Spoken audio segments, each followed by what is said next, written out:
man Wise here, who got the most unbelievable website. I don't even know how he got it. federalprisontime.com. So tell everybody what you do. Sure. I'm a federal prison consultant. I work with nonviolent first-time offender, white-collar individuals who are getting ready to potentially go in the prison system. Now, why nonviolent? I mean, it's not by choice. It's just the average person that's probably reaching out for help happens to be a nonviolent first-time offender. I imagine somebody that went out and murdered somebody probably isn't searching on the internet, can you help me reduce my sentence? They've probably got bigger issues to worry about. Yeah, I would think so, right? That makes sense. But if somebody that did have a violent crime, would you take it? Oh yeah, we've had violent crimes. I mean, violent crimes can be a bank robbery without a gun can be a violent crime. Just robbery alone can be a violent crime. Arson can be a violent crime, but it's just not typical of what we see. Now, if you do arson, how do they turn that into federal? It's automatically federal when you Really? Yeah, you burn down a building. It's you light a fire. It's a federal crime automatically. I don't know why. Probably a good question for an attorney, but I'm not sure why the answer on that is. So that is kind of odd to you too. The feds get their hands in everything, so it's not odd. I guess I'm just so jaded to whatever the feds can pick up. They just grab it when they can, so I'm not really surprised by it, but I don't know what exactly makes it federal. Yes, I always thought it was like if it's a federal building, I get it. Or if you cross state lines, that's when it becomes federal, no matter what, right? Yeah, crossing state lines make things federal. Money will make it federal. Guns can be federal just because you have, the ATF is involved. So a lot of variations can make things federal. Have you noticed a lot that you'll see like the state or the county do all the work, and then all of a sudden the feds will pick it up? Oh, yeah. We see it all the time. We'll see guys get picked up. They'll go through all kinds of programs on the state, and the feds are just waiting to see if they continue to mess up or they continue to do their crime. And right now I've got a guy that we're working with that's been doing great for 5 years on state probation. As soon as he finished his state probation, feds came in and picked it up. I mean, he thought he was done, and all of a sudden he was on his way to the gym, got pulled over, and they're like, hey, we have a warrant for your arrest, a federal warrant. And this was something that was like 10 years earlier that took place. So the feds, they have no mercy. They do whatever they want. Whatever they want. Now, how'd you get into this? I myself got caught up in a federal indictment. 2011, I was working for a doctor who was overprescribing pain medication. Myself, my fiance, my best friend, a couple of other people that I knew, was working for a doctor. Doctor was overprescribing pain medication. I turned a blind eye, didn't really think it was my responsibility what the doctor was doing or the types of prescriptions he was writing. And next thing I knew, feds were kicking in our door one morning, the guns on our dogs, guns on us. I thought they had the wrong house. And they hit me on a 52 count indictment for conspiracy to distribute oxycodone. 52 count? Yeah, 52 counts. I don't even like saying it. It makes me kind of like... Yeah, I mean, that's a long one. Yeah. So it was like a pill mill. Exactly, it was a pill mill out of Savannah, Georgia, is where it's right off of I-90, right off 95. I forgot the main street, but it was in Garden City, Georgia.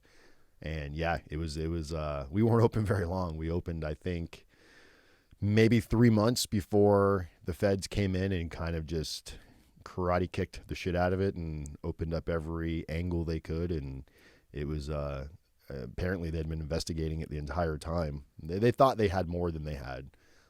They thought they were going to find, thousands of pills and millions of dollars. And they found no pills, and I think there was maybe $300 in the safe the day they came. So it could have been much worse. Now, what led you to get into that, though?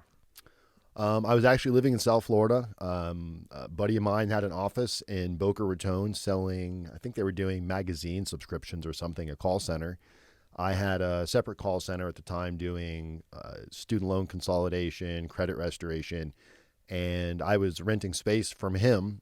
Business wasn't really going that well. I was barely making enough to pay the rent of the overhead and pay some of the employees. And by the time you get done paying out commission, there was really nothing left for me at the end of the day. And I heard these guys talking about all this money they were going to make opening a doctor's office, that they were going to move to Savannah, Georgia, because in Florida, they passed a law where if you open a pain clinic in Florida, you could no longer write prescriptions out of the pain clinic. They had to be two separate entities, or I believe the doctor had to own it himself in order to write the prescriptions out of the same pain clinic. In Georgia, that wasn't a law yet, so you could own the pain clinic and you could have your own pharmacy on site. So they wanted to, double dip. They wanted to get paid on both ends of it. They wanted to get the doctor visit and they wanted to be the one selling you the prescriptions. So that's why they moved to Savannah and they offered me a job there. Well, I kind of bullied my way in when I heard them talking about the kind of money that was to be made. I was like, hey, how do I get in on this? What can I do? So they offered me a job as an office manager. Said, we'll move you to Savannah, Georgia. We'll pay all your expenses. We'll pay for you to travel back and forth to come back to Florida on the weekends because your kids are here. We'll give you $10,000 a month, all expenses paid, and you can hire your girlfriend and your best friend so you don't really have to change your lifestyle too much. I was like, wow, this sounds pretty fucking sweet. Yeah, but then when they offer you $10K, right, to be an great. office manager, now you got to go break it down and I'm the just red curious. flags. I mean, look, we all have been through it. You know what I mean? But at the time, it was like, you have a girl, Yep. You hear that number, you don't quite put it together, I guess, right? I don't want to make excuses. I mean, I definitely, the writing was there. The flags were there. I chose to ignore it. I was in a desperate time. I thought to myself, I won't do this forever. And I really justified it by thinking, this is going to be on the doctor. The doctor's the one writing prescriptions. It's not going to, there's, at worst case scenario, they'll shut us down. Never did it cross my mind that I could actually go to prison for working there. Now, at this time, did Florida do the thing where they at the time when this happened, were they tracking every prescription that was written?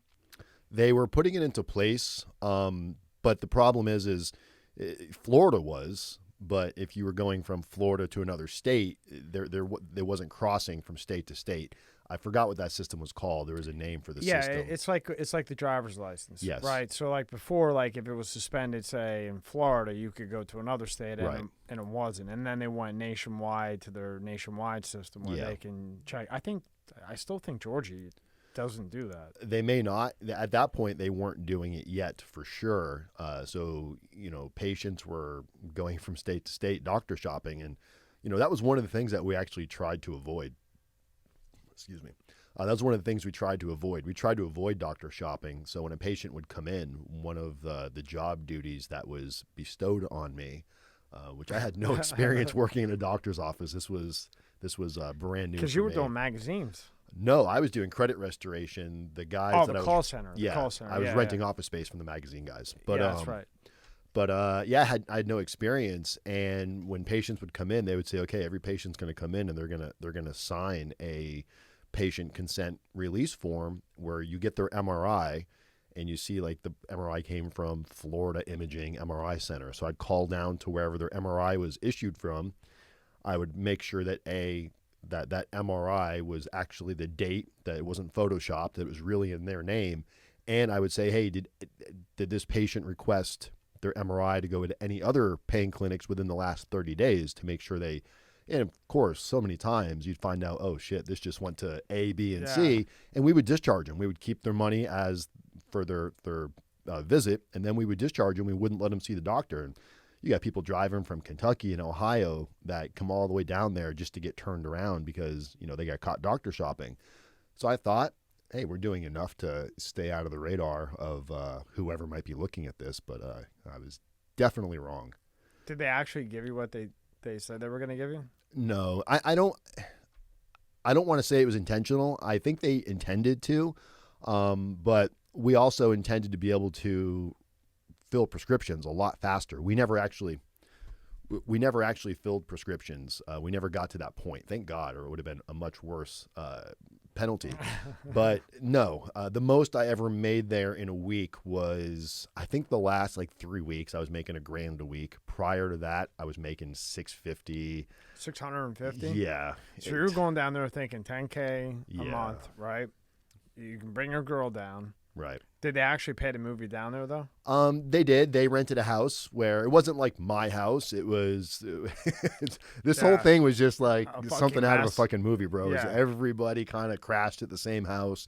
Well, so you were living with other people. I was living. I knew these people. But the fucked up thing was it was all in my name. Like the lease of the house was in my name. It was in Shelly's name. Oh, they got your ass. Yeah, we took a lot of responsibility. But I offered to do these things. I offered to do way more. Thank God it didn't happen. And the job offer, my job title as pain clinic office manager, whatever it was, it didn't even start off as that. That's what it was supposed to be. And right before they opened, they're like, hey, we need you to start before we open. I'm like, doing what? You need me to paint? What? I mean, what is it you want me to do? Well, we want you to do marketing. I was like, okay. I mean, I'm a marketing guy. Facebook, Twitter, what are we doing here? It's like, well, we need you to go around to the other pain clinics and kind of generate business to bring people to us. I'm like, what do you mean? So they had this whole elaborate. I'm not going to lie. This part was actually kind of fun. It was like But how do you even do that, though? All right. So I show up. There's this guy named Frankie. We called him Frankie B. And Frankie's a cool dude. One of the coolest dudes I've ever met. He went to prison, too, and he's out now, and I've spoken to him a couple times, doing fantastic. But anyway, I meet Frankie, and I know nothing about Frankie other than he got into a fight with his roommate, and he stabbed him. He stabbed him in the back and in the chest, and the guy almost died. And I'm meeting this guy, Frankie, who almost murdered somebody, and I'm kind of scared of him because he's big, tall dude, kind of like just, you don't really know if he's just going to lose his marbles one day. And he decides the guy's all fucked up in the hospital, so he shows up to the hospital with like hookers and drugs, and he gets this guy high, and he gets this guy to sign a piece of paper saying that it wasn't him. So Frankie like beats this like attempted murder charge and all of these things, and I'm like, who am I wrapped up with? And what was Frankie's role at this point? Frankie had worked with these guys at other pain clinics, so he already knew their marketing tactics. So he was training us on how to market. So Frankie shows up with walkie-talkies, with binoculars. Holy hell! And he's like, "All right, we're going to Jacksonville today, guys." So me and this other kid, Costa, a friend of mine, we drive to Jacksonville. We rent a hotel across the street from this massive pain clinic that there used to be these two brothers called the George brothers. Everybody knows anything about pain clinic knows a little bit about, I think it was called American Pain or something like that. And they had this massive pain clinic where they're seeing like 150 patients a day. So they rent a hotel across the street that's looking down. So you get up in the hotel and you can watch the pain clinic with binoculars, and you can see the cars coming off I-95 and where they're going. And every time we would see a car go into the pain clinic that had a out-of-plate state where it looks like they were driving from north going south, so they had to go past Georgia to get to Jacksonville. Soon as that car would pull out of the pain clinic, once they'd get their prescription, my job, somebody would be up in the hotel with binoculars. That's insane. I'm in the car with the radio. Wow, I didn't know it was like that. We flagged them down, chasing them down in this minivan that we had rented. And these people are terrified. These people just got their prescriptions. They're probably thinking I look like a police officer. I get it a million times a day. Like, are you a cop, Dan? Even in prison, people thought I was a cop. And so I'm flagging these people over. They're all like bug-eyed looking at me. And I'm like, hey, you're okay. You're not under arrest. But next time you're going to come pick up your prescription, instead of driving all the way to Jacksonville, here's a card. We'll give you, first visit's free. We're in Savannah. Save yourself like a 6-hour drive. And they're like, okay. So they had me doing that for the first 6 weeks to kind of generate business. So the day we opened, we had clients, and they had me doing this for the first couple of weeks, and it was grueling. They had me trolling motel parking lots at like 3 a.m. around pain clinics, looking for out-of-plate cars, looking for a situation where it looks like somebody might be sleeping in their car, because this is the tall tale sign of somebody's traveling out of state to go get their prescriptions. So let me get this straight. So as the pain clinic, you guys got binoculars, all this stuff. Yeah. And you guys are sitting up there waiting to look for somebody who's basically come from up north or that's going through Georgia. Yeah, driving from north to try to catch south. them and say, hey, look, you don't need to go here. You can come here. Yep. Wow. Yeah. Wow. Yep. I never thought that. It was it was exhilarating in the moment, but looking back at it, it's some of these things that I look back, even just thinking about it right now, it's kind of like, what type of spot in my life, where was I in my life that this somehow registered as like, okay, it's not something I would ever do now. Right, but I think a lot of people do things like that. You know what I mean? not that I've this is the first time I've ever heard this. It was a series of bad choices that led me to this point for sure. But when you're doing it, like it's almost like a mental thing. Like you want to believe that it's right, and that it's okay, and the money sounds good, and you think, okay, well, I just moved down here. You know, what's wrong with this? We have doctors. You're signing a waiver. You're doing this. You're doing that. So, what's so bad about looking back at it? It's like, wow. And that's what everybody said to me. People are like, how did you not know? I honestly, I get it. I was the most naive person in the world. Drugs were never my thing. I mean, smoking a little bit of weed and drinking a little bit here and there, that was it. I was never into cocaine or pills. I didn't even know what a pain clinic was when this job was offered to me. Or when I kind of like, hey, I want to go work at this doctor's office. I was under the assumption that there wasn't that much difference between a pain clinic and an urgent care clinic.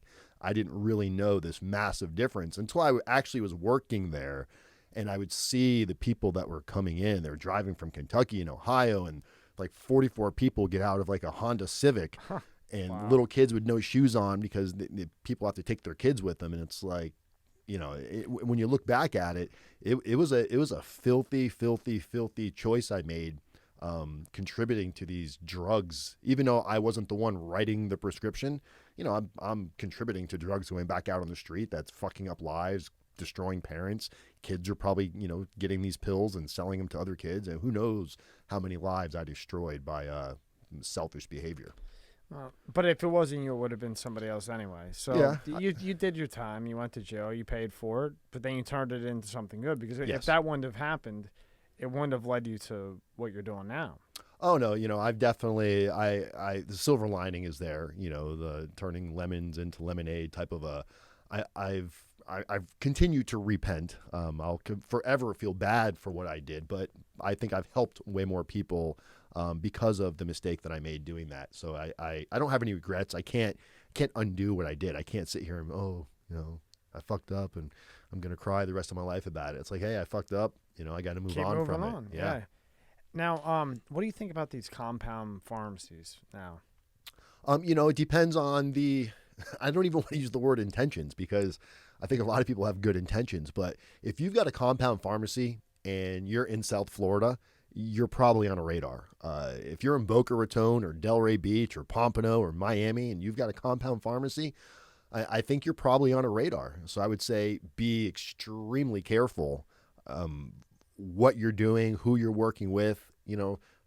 I see pharmacists get hit just as easy as the doctor writing the prescription. The doctor writes the prescription, gives it to patient A. Patient A goes to the pharmacy, and the pharmacist is like, well, I'm just filling it. Well, the pharmacist also has a responsibility that if he feels anything is out of line, if what you're asking for seems, they're not supposed to fill something if there's any red flags there. And I've seen several pharmacists get sent away to federal prison for overprescribing, and all they did was fill the prescription.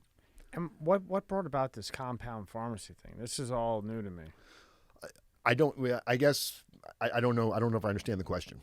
So, like, who uses a compound pharmacy? Like, why don't they just send it to CVS to go pick up whatever it is? Why did so if you go to like a HRT clinic, right, or a clinic like that, why does it go to a compound pharmacy? Why doesn't it just go to,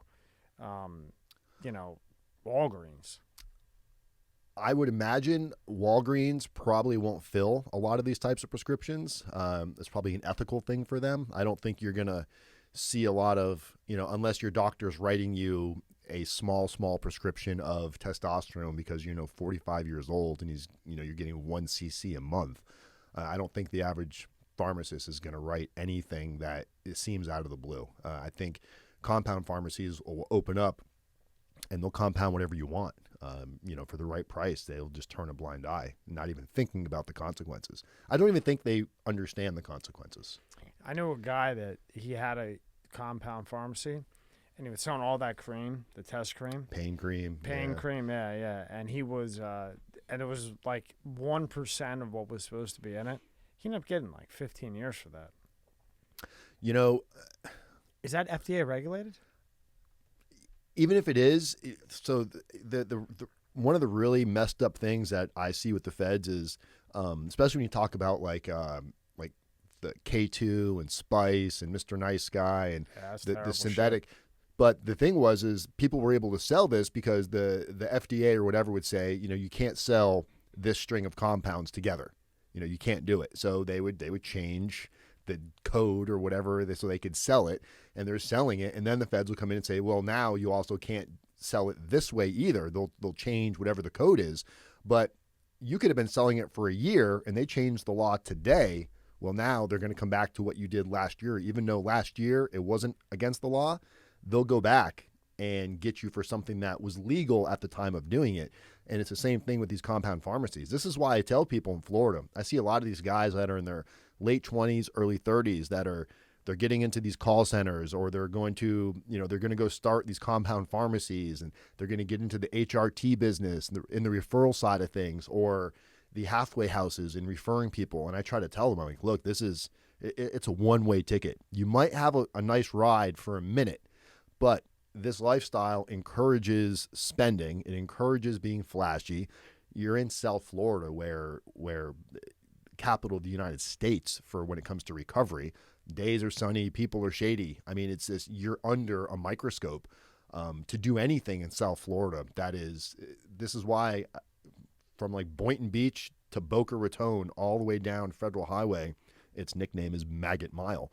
Why do they call it Maggot Mile? Because every business that opens up is it's targeting, it's call center, boiler room operations that are targeting elderly people. They're targeting out-of-state individuals.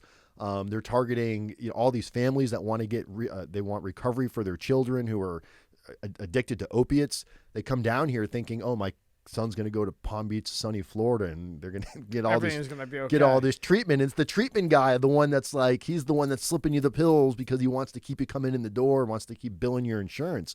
Medicare and Medicaid fraud and the insurance. This is like the Mecca. hell of it, right? The Mecca. Yeah, this is the Mecca. This is the armpit. Where are you from again? I grew up here, Florida, but I was born in Connecticut, but I've been here since I was a wee boy. Well, see, like, I'm from up north in Pennsylvania. I never even heard of a call center until I got down here. Yeah. And then people were getting clipped left and right for call centers. Oh, yeah. Selling bullshit. And then a pill mill. I was like, what the fuck is a pill mill? Because, like in Connecticut, that's not really a thing. Not really a thing. It is, but because they're all coming here. Well, yeah, they're coming here to do it. And they're going back there and selling them. And that's where the big money is. That's where the money was for, you'd have a car pull up to a pain clinic. We'll take a minivan, for example. A minivan will pull up. Let's say you pull up. Tommy pulls up in the minivan, gets out. 14 people get out of the minivan with you. Yeah. Tommy walks in, pays everybody's fee. $250 a pop, pays everybody's fee. They go in, see the doctor, get their prescription. They go fill their prescription. Well, the deal you have with, you're called the sponsor, right? So you're getting 50% of their pills or 60% of their pills, and you're going to go back to whatever BFE, Kentucky, Ohio, wherever you lived, and now you're going to go sell those pills for top dollar on the street because all these people are billing it through their insurance. That's how they're getting them. So for you, it's a cash cow as long as it runs, and at some point, time's expired. Yeah, I mean, now you're playing with fire. Yeah, but you don't give a fuck because you're, a junkie, and this is what you're doing. And for now, it's, you're supporting your habit, and you might make 10, 15 grand every time you drive to Florida, which is not bad money for somebody that's in Kentucky that can't count to 10. Yeah. No offense to Kentucky. Not all Kentucky is like that, but the individual we saw from Kentucky, they were bringing moonshine. Like, hey, Dan, I appreciate you. Can you skip me through the line? You get some moonshine. I was just afraid to drink it. This stuff's going to kill you. Did you try it? Fuck no. No, I would pretend. I tried moonshine. Oof.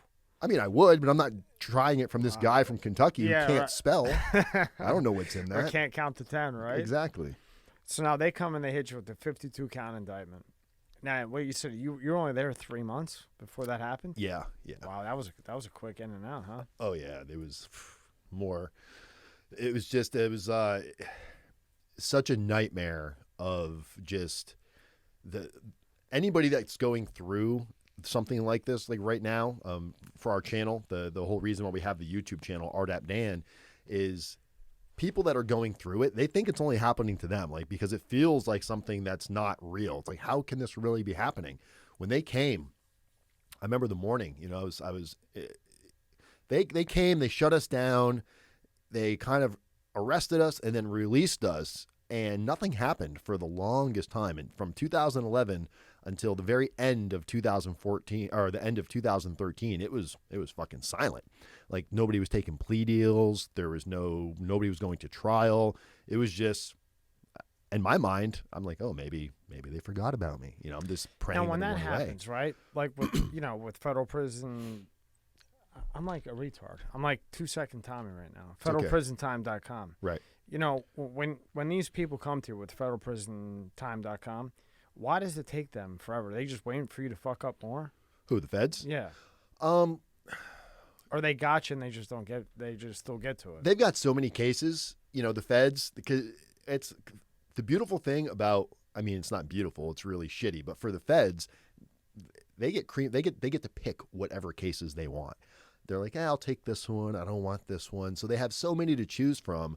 And then when you think of indictments and you think of conspiracies where there's multiple people involved, it just doesn't move fast. And I think it's part of their game plan. It's like they wait you out. They can wait longer than you. It's like torture. It is. Torture. It's Chinese water torture, man. It's like every day. You'll go months and months and months, and all of a sudden, I'll see a 912 area code hit my phone. That was Savannah, Georgia, which I'm living back in Palm Beach at this point. And every time I saw 912, I had my call center. Call center was going great. Things were going beautiful. I would see 912 area code in my heart. I would just get tunnel vision. I'd go find like a spot in the office. I'd sit down in the dark. I know it's my attorney. And your attorney's not calling you to go, hey, Dan, just want to see how you and the kids are doing. Yeah, he's not calling to say hello. And they're so, the attorneys, it seems like none of them have, like, they don't know what you're going through, so they're just so callous about it. They're like, hey, Dan, so I got a call from the U.S. attorney today. This is the plea deal they want to offer you. They want you to do prison time. And I'm like, no, I don't want to go to prison, so I'm not taking this. And what you don't realize is there's really no negotiating with the feds. People think they're going to go hire these powerhouse attorneys, these mega million criminal defense attorneys where they're going to spend high six figures because now if you got the money, that's fine. But I can tell you 99% of the time, a federally appointed attorney that the government gives you versus a private attorney that you're going to pay for, you're going to end with the same outcome. The guidelines are the fucking guidelines. Your attorney's not going to come in on some white horse with a sword and laser guns and slay the dragons in front of you. Your attorney's going to go to the feds and say, all right, what do you guys got against them? What plea deal are you going to offer them? And I'll go back and pitch that to them this weekend, okay? They're working together, basically, to an extent. And it's a hard pill to swallow because you want to believe the more money you spend, especially for the white-collar guys, they think they can just buy their way out of these fucking problems, and they're the hardest clients because they don't want to face the reality that they're going to go to prison. They fight. Now, I have to ask this, and then we'll finish up what happened with your story and then get into the great things that you're doing now. But from going through it as you brought it up, do you think that when you walk into that courtroom, even though they got guidelines and, your defense attorney will say A, B, C, D, E, the U.S. attorney is going to tell you whatever you want to hear, do you think that judge has his or her mind made up before you even... I mean, do you think their mind's made up when they sit down at that stand? So yes and no. I get this question all the time. And even in my own situation, when I went in there, when the judge handed down my sentence, he read off of a piece of paper. So it's like he already knew what he was going to do. But I'll tell you, it's not like the judge just gets all the information the day of sentencing, right? He's looked over your case by this point. Most people have already taken a plea deal. The judge has read through your PSR. So the judge typically has a really good idea of what he's going to do to you. Like he has a good, but I've seen it a million times where the day of sentencing, the judge will deviate from what he was going to do because he'll say it. He'll say, I was prepared to hand this sentence to you. I was going to give you within your guidelines or above your guidelines or below your guidelines. This is what I was going to do. But because of your actions here today, because of the letters that I've read, because of what you're doing different than what the average person does, you've made a difference. And we've actually heard the judge say this twice, that I give probation maybe once a year to different defendants who deserve it. So consider this a Christmas present for you, Mr. So-and-so. Yeah. And he'll go in and explain why he's giving this client probation when they should have definitely gone to prison for, I'm not talking about, oh, you were looking at a year and he's going to give you probation. These are people looking at 5 years, 10 years, that the judge deviates from the guideline range, pissing off the government. Like the government was not okay with this. The government objects, and the judge, I don't care if you object, I'm within my right to, these are guidelines. These are not minimum mandatory sentences. So the judge has every right to impose whatever sentence he or she feels necessary when there's no minimum mandatory. So we do see it where a judge will go way below guidelines, if not potential probation or home confinement. So I tell people, yes, a judge will typically walk in there with, I'm not going to say his mind is made up, but he's going to have a really good idea of what he's going to do. So if you want to change that judge's mind, you better swing from the fucking fence and come in heavily prepared and not just trust that your attorney got you a plea deal and just because you stayed out on probation and didn't get arrested again and you didn't piss dirty, you don't get a cookie for doing the right thing. But what are you doing above and beyond to separate yourself from every other person in your situation? So yes and no. That makes sense. And why does the PSR, pre-sentencing report, you can explain it better than me, but it's pretty much there's a person that doesn't even know you. Right. And they put together a report on Dan. Yes. Like your PSR, right? Your pre-sentence report. What did they recommend? So my pre-sentence report recommended 47 months on my PSR. The judge departed to 42 months. The plea deal that I had agreed on, and everybody in our case had the same plea deal. The beautiful thing about my case, every single one of us, except for one person, none of us had to testify against anybody. So nobody had to tell on anybody else. The doctor was the only there was two doctors. The one doctor's the only one that went to trial. Everybody else, basically, our plea deal was admitting what we did. So we had to say, yes, I knew that what I was doing was an illegitimate operation, even though I don't really think it was illegitimate. Unethical, highly. Illegitimate, but different story.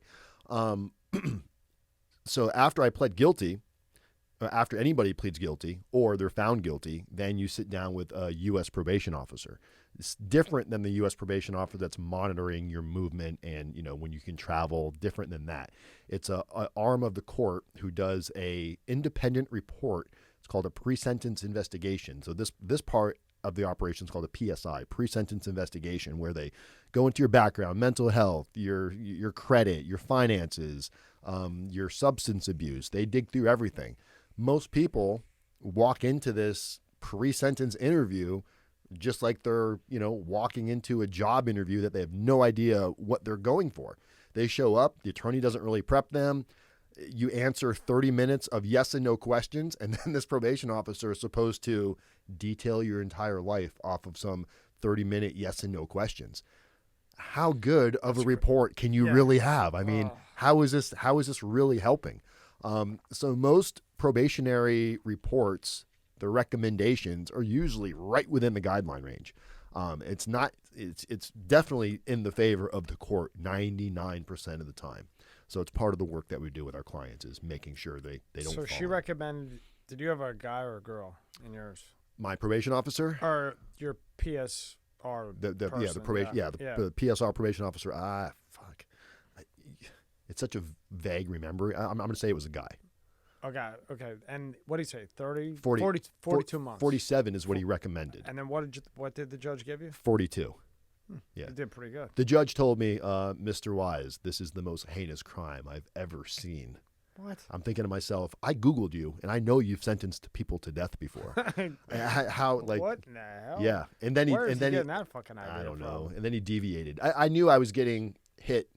I don't want to say hit hard because there's people that are watching this right now going, 42 months? That ain't shit. I do that. You're still shitting McDonald's when you come home. But for the average person that's never been before, 42 months sounds like a long time. And to me, it did. The most time they could have gave me based on my plea deal was 60 months. That was the highest that I could have received. Even though even after acceptance of responsibility, after everything, I was at a level 47. So on your offense level 47, criminal category history 0. Level 47 guidelines, I mean, you're see you later. I'll be out when I'm 90. And explain what a level 47 is for somebody who doesn't know. So I mean, I understand you're right. That's damn 47's high, man. Yeah. But you're they look at it like you're fucking with pills. You know what I mean? Yeah. So what they did was they converted. So what they did is every single prescription the doctor wrote from the time we opened, and both doctors, from the time we opened to the time they shut down. So say the average patient came in there and they would get a prescription for Percocet, a prescription for oxycodone, and a prescription for, I don't know, some other fucking drug. And each one of those prescription counts was 60 to 120 to 200 pills per prescription. Every prescription the doctor wrote, the pill count is what they charged us all with. So we're talking thousands and thousands of pills. And then they converted it into marijuana for the conversion. I think I don't know if they still do that, but they convert it to a marijuana count. And it was just this whole thing. And it was, when you look at the guidelines, like if I'd went to trial and lost, it could have been a life sentence. Like legitimately, I was looking at a potential life sentence if I'd gone to trial and lost. So going to trial was not an option. And the doctor that went to trial, we had two doctors on the case, Dr. Asmat and Dr. Gossett. And he went to trial? What is he? He worked for us for 3 days. And then we fired him because the patients were complaining that he wasn't writing heavy enough prescriptions. So the owners would call me and say, hey, you got to go have a talk with this guy. I tried to go in his office and tell them what they told me to tell him. And as soon as I mentioned anything about you're not writing, this guy went off on me, told me it's his DEA license on the line, not mine. Get the fuck out of his office. And I'm like, well, this guy's running the show, I guess. And they fired him. And they brought in another guy who was there for the 3 months, basically. The guy that was there 3 months took a plea deal, got 42 months. The guy that was there 3 days, they got fired for not writing heavy enough prescriptions, got 11 years. Yeah. So at trial, we got 11 years? Because he went to trial, You said 2 of them went to trial, right? No. Just the one? Yeah, one went to trial, one took a plea deal. Oh. Yeah. And the one that did go to trial, he got 11? 11 years. He's out now because of COVID. He got out on the CARES Act. The CARES Act thing. Yeah. Yeah. I know a lot of people that got out with that one. It sure did help a lot of people. Yeah. So then, and what'd they give you, 3 years probation or 5? 36 months, yep. Which I terminated after 18 months. I was able to file a motion for early termination to end my supervision. Okay. So you did pretty such good. An upstanding citizen. Yeah. Did they hit you with victims? No, thank God. Yeah, that would have yeah, hurt. That's nobody died. That at least that they could record that you took prescriptions from us. Thank God. That would have been that would have been a big one. Oh yeah, that could have been victims murder or involuntary manslaughter. And what's the other one, Dan? There's victims that will bury you and loss. Loss, yeah. Yeah, those two will bury you. Money right? loss. Yeah. Yeah. There was no money loss in ours. Yeah. So I had no restitution or anything. I just had some fines to pay, and that was that. But yeah, it's there's no guide to this. There's no like, how do you prepare to go to prison? I mean, there is now because I exist, thank God. But and I don't mean that in a cocky way, but man, to have somebody like me back then, because I thought of committing suicide. I mean, anybody that's never been before and that doesn't know anything about prison, our only common sense of prison is what we see on TV. And what we see on TV is Locked Up Abroad, the TV show Oz. People are getting beaten, shanked, extorted, turned out. That was what I thought prison was going to be like. Did you see a lot of that when you were in there? Not one time did I see that. Not one. Why do you think they portray it like that? Just to... Well, because prison, I mean, as you know, we've all known people, we've all seen reality TV. There are prisons that are like that. But for nonviolent first-time offenders, you're not going anywhere higher than a camp or a low security. I didn't make it to a camp. I went to a low, which is, one custody level higher than a camp. I was behind a fence. But, I mean, I did see fights, but nothing any different than what you would see like in a high school courtyard. Yeah. A lunch fight where it's like, you change the channel without asking. And everybody that's been in, the whole thing changed. 10 years ago, it was completely different. Right. I mean, I heard it was better. Everyone said it was there was more freedom, food was better. Yeah. I really couldn't complain much. I'm not going to lie. Like, my prison experience was overwhelmingly positive, which is something else I never would have imagined. Like, I never thought the future me would be going, hey, prison was actually something that I don't want to do it again, but I took so much from it. I met some amazing people and it birthed a fucking awesome career that I Never thought I'd be sitting here talking on, a YouTube channel or podcast talking about my prison experience and the positive light of it. So now you get done with your probation. Now, do you start the federalprisontime.com while you're on probation, or does this start when you get off? So backtrack just a little bit. I was given the opportunity. I was able to self-surrender into prison. So from the time that I got indicted, I never got arrested. Well, I did get arrested. I went to county jail. I got bonded out, and I was out on pretrial for years. 3 days. So after I got sentenced, the judge sentenced me to 42 months, and he gave me a self-surrender date. He said, you're self-surrendering September 23rd, 2014. This was like 30 days earlier.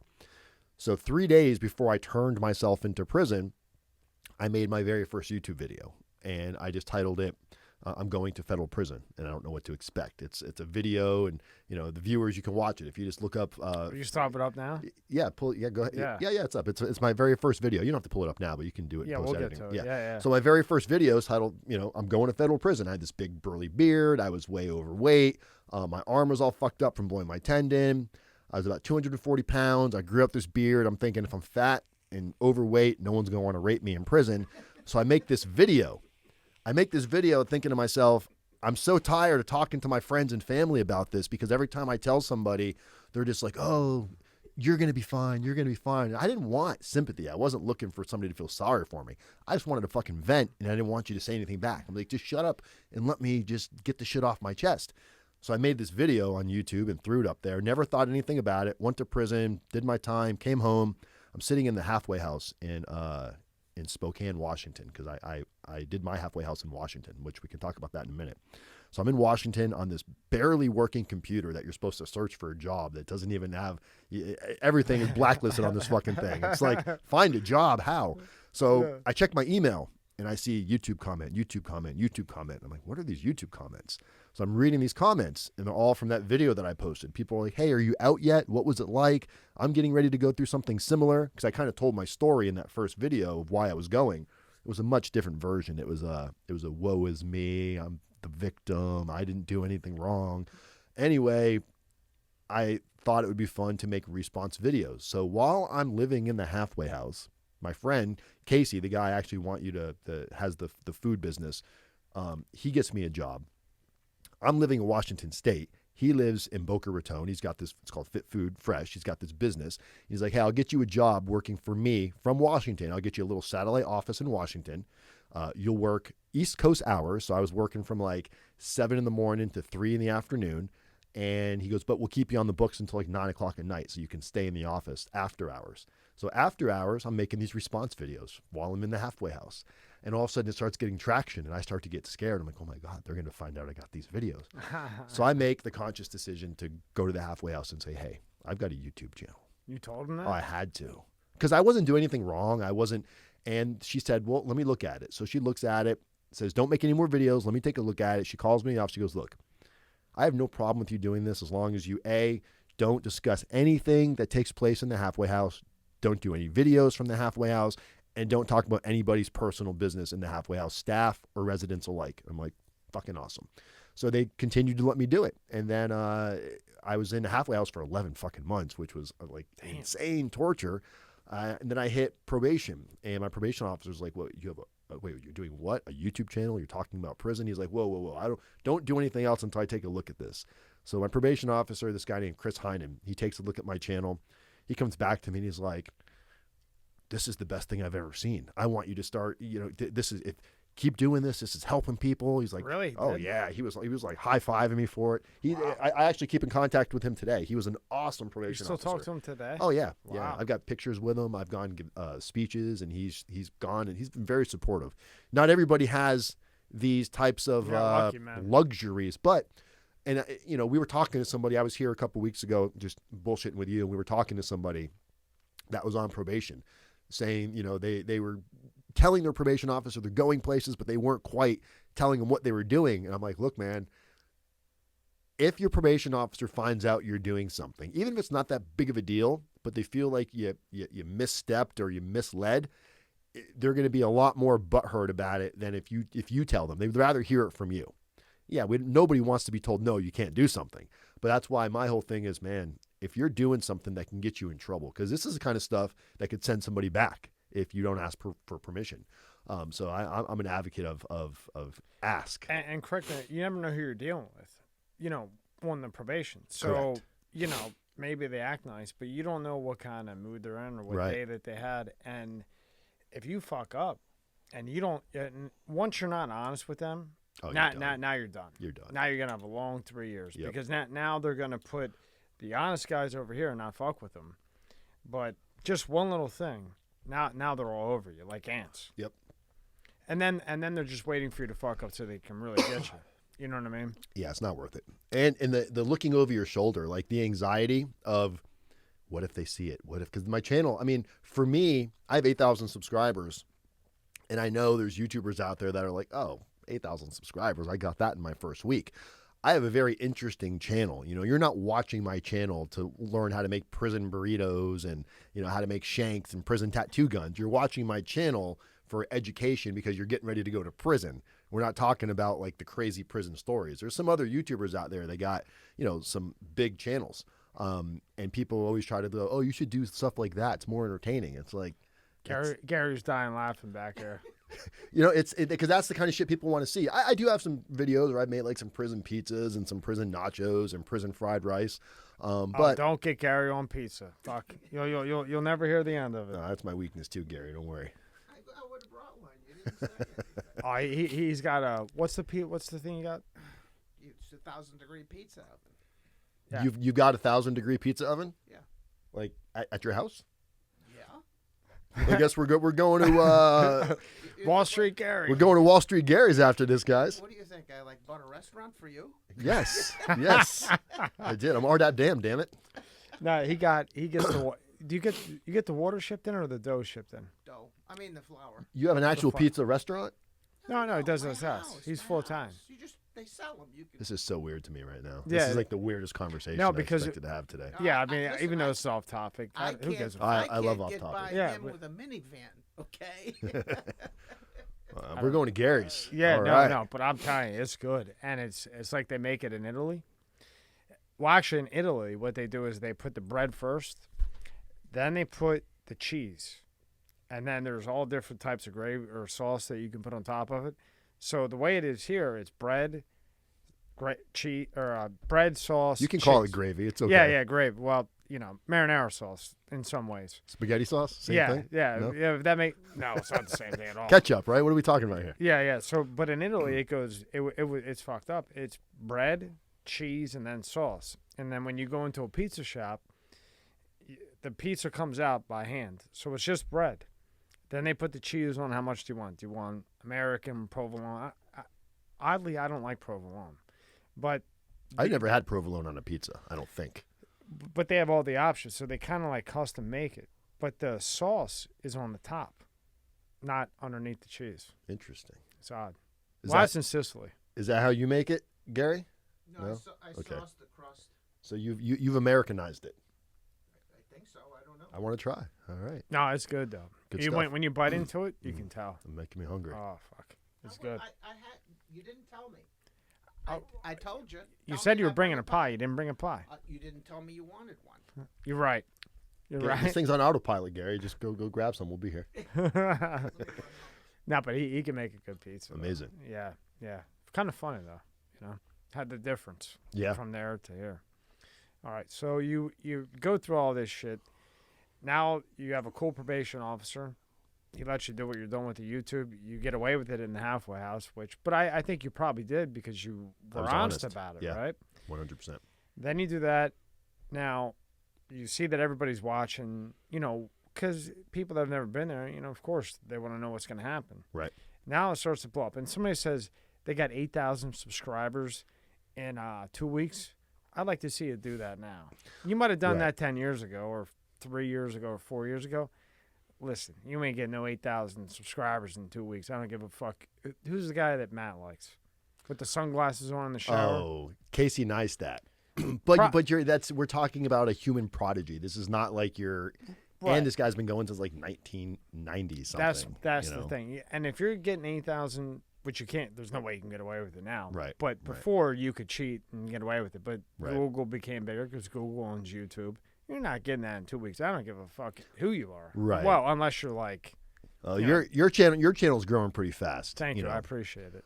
But but I think the message behind it is my channel, as much as I would love to have millions of subscribers, it's a very niche subject that unless you're going to be going through this, it's not going to be that entertaining for the average person. See, I think it would be, because here's my thought behind that is because you see all these women and men watching all these Discovery Channel shows, Locked Up, or what the hell is the thing, Snapped. I hate that. Scares the hell out of me when I watch that one. Snapped? Yeah, it's like somebody just snapped and they start whacking people. And it's on Discovery, but I'm saying like they're getting tons of views, or like 2020 or Dateline. Are you familiar with 60 Days In? No. That's where they take the and I'm sure viewers will probably leave a comment if you guys have seen 60 Days In. 60 Days In is where they'll take the regular people, they put them into jail, into county jail. The staff doesn't know that they're not really inmates. The other inmates don't know that they're not really inmates. So they're planted into county jail as inmates for 60 days. They got to last 60 days. And the whole job is to try to find where like the drugs are coming in. They report it back so the jails can make it better. They offered me to come on for $45,000 to do. They only wanted me to do 30 days. They wanted me to do 30 days to go. It was going to be in Alabama. I was going to go in 60 days in to Alabama County Jail, but I watched all of the seasons, and there's like 10 seasons now or something like that. And the problem, what I didn't like about it is they really they make everybody, it's very chopped up water. It's almost like trailer park, the way they and I'm like, this is not going to help my business. This is going to make me look like some listen, what did you just say? You just said that they have 10 seasons. Yeah. There's not many shows that make 10 seasons. Yeah. About what? Somebody going to prison, right? Going to jail, yeah. So when you sit here and you say, well, not everybody likes it, well, everybody's watching this shit. But they're watching the getting ready to get beat up, and people are getting shanked, and, the fights that are getting ready to happen. I'm talking about... If you put enough time into it, you'll have a million. That's why I found my new mentor, Tommy. Guys, this is so fun for me because a lot of people don't know. I live in South Florida. You live in South Florida. And you've got this awesome studio that's like 3 minutes from my house on the ocean. Thank you. I appreciate the compliment. So I'm going to be down here a lot. People are going to be like, man, Tommy, you got a co-host now. You got Rdapdan on the. No, you're fun to be around, and you seem like a little guy. Your body language is good. I always watch body language. Thank you. I'm sure you do too. I know he does. I love this guy back here. Gary, Wall Street Gary. Wall Street Gary. You awake? I am. Just fucking with him. So now you get into this. Again, how the hell did you get federalprisontime.com? You must be the luckiest guy I know. From a guy who does SEO, builds websites. I used to do them a lot, but now I'm very particular what I'm gonna do and not do. It was just available. I think I paid $3 from GoDaddy. When I first met you, I was shocked that you got it. I bought all kinds of. I bought federalprisonradio.com. That's pretty good too. Now there's a. You ever see the guy After Prison Show? He's got almost 2 million subscribers. He's got a prison channel. So right? now why can't you do that? Different topic. His is. But what I did was I bought AfterPrisonShow.com and created a. This guy hates me. Good. Hates me. Good. I tried to give it to him. I literally bought it. All I wanted was him to bring me on his channel a couple times, promote me a little bit, and then he said, "If you give me the YouTube channel, if you give me the URL," I said, "Well, let's. How do I know?" I'm going to get in. He just ghosted me, went silent after that. Then fuck him. But yeah. Then just beat him. So now when you go to afterprisonshow.com, it goes to my YouTube channel. Good. See now that would be drive for me, because you're willing to make a deal with him. That's all I wanted. But he wanted you to hand it over to him to have you on his show. And this guy's known for backdooring people pretty good. So, well, there you go. Yeah, he's a snake. I'm no dummy, Yeah, but see, you could take what you have now, and we're gonna get into all that. And you don't need to just be, okay, well, what happens when you go to prison? You can be what happens before prison, when you're in prison, right? And then beat his ass. He just ghosted you. Fuck him. I love it. I mean, to me, that would be my motivation. Yeah. And I would be like, okay, asshole.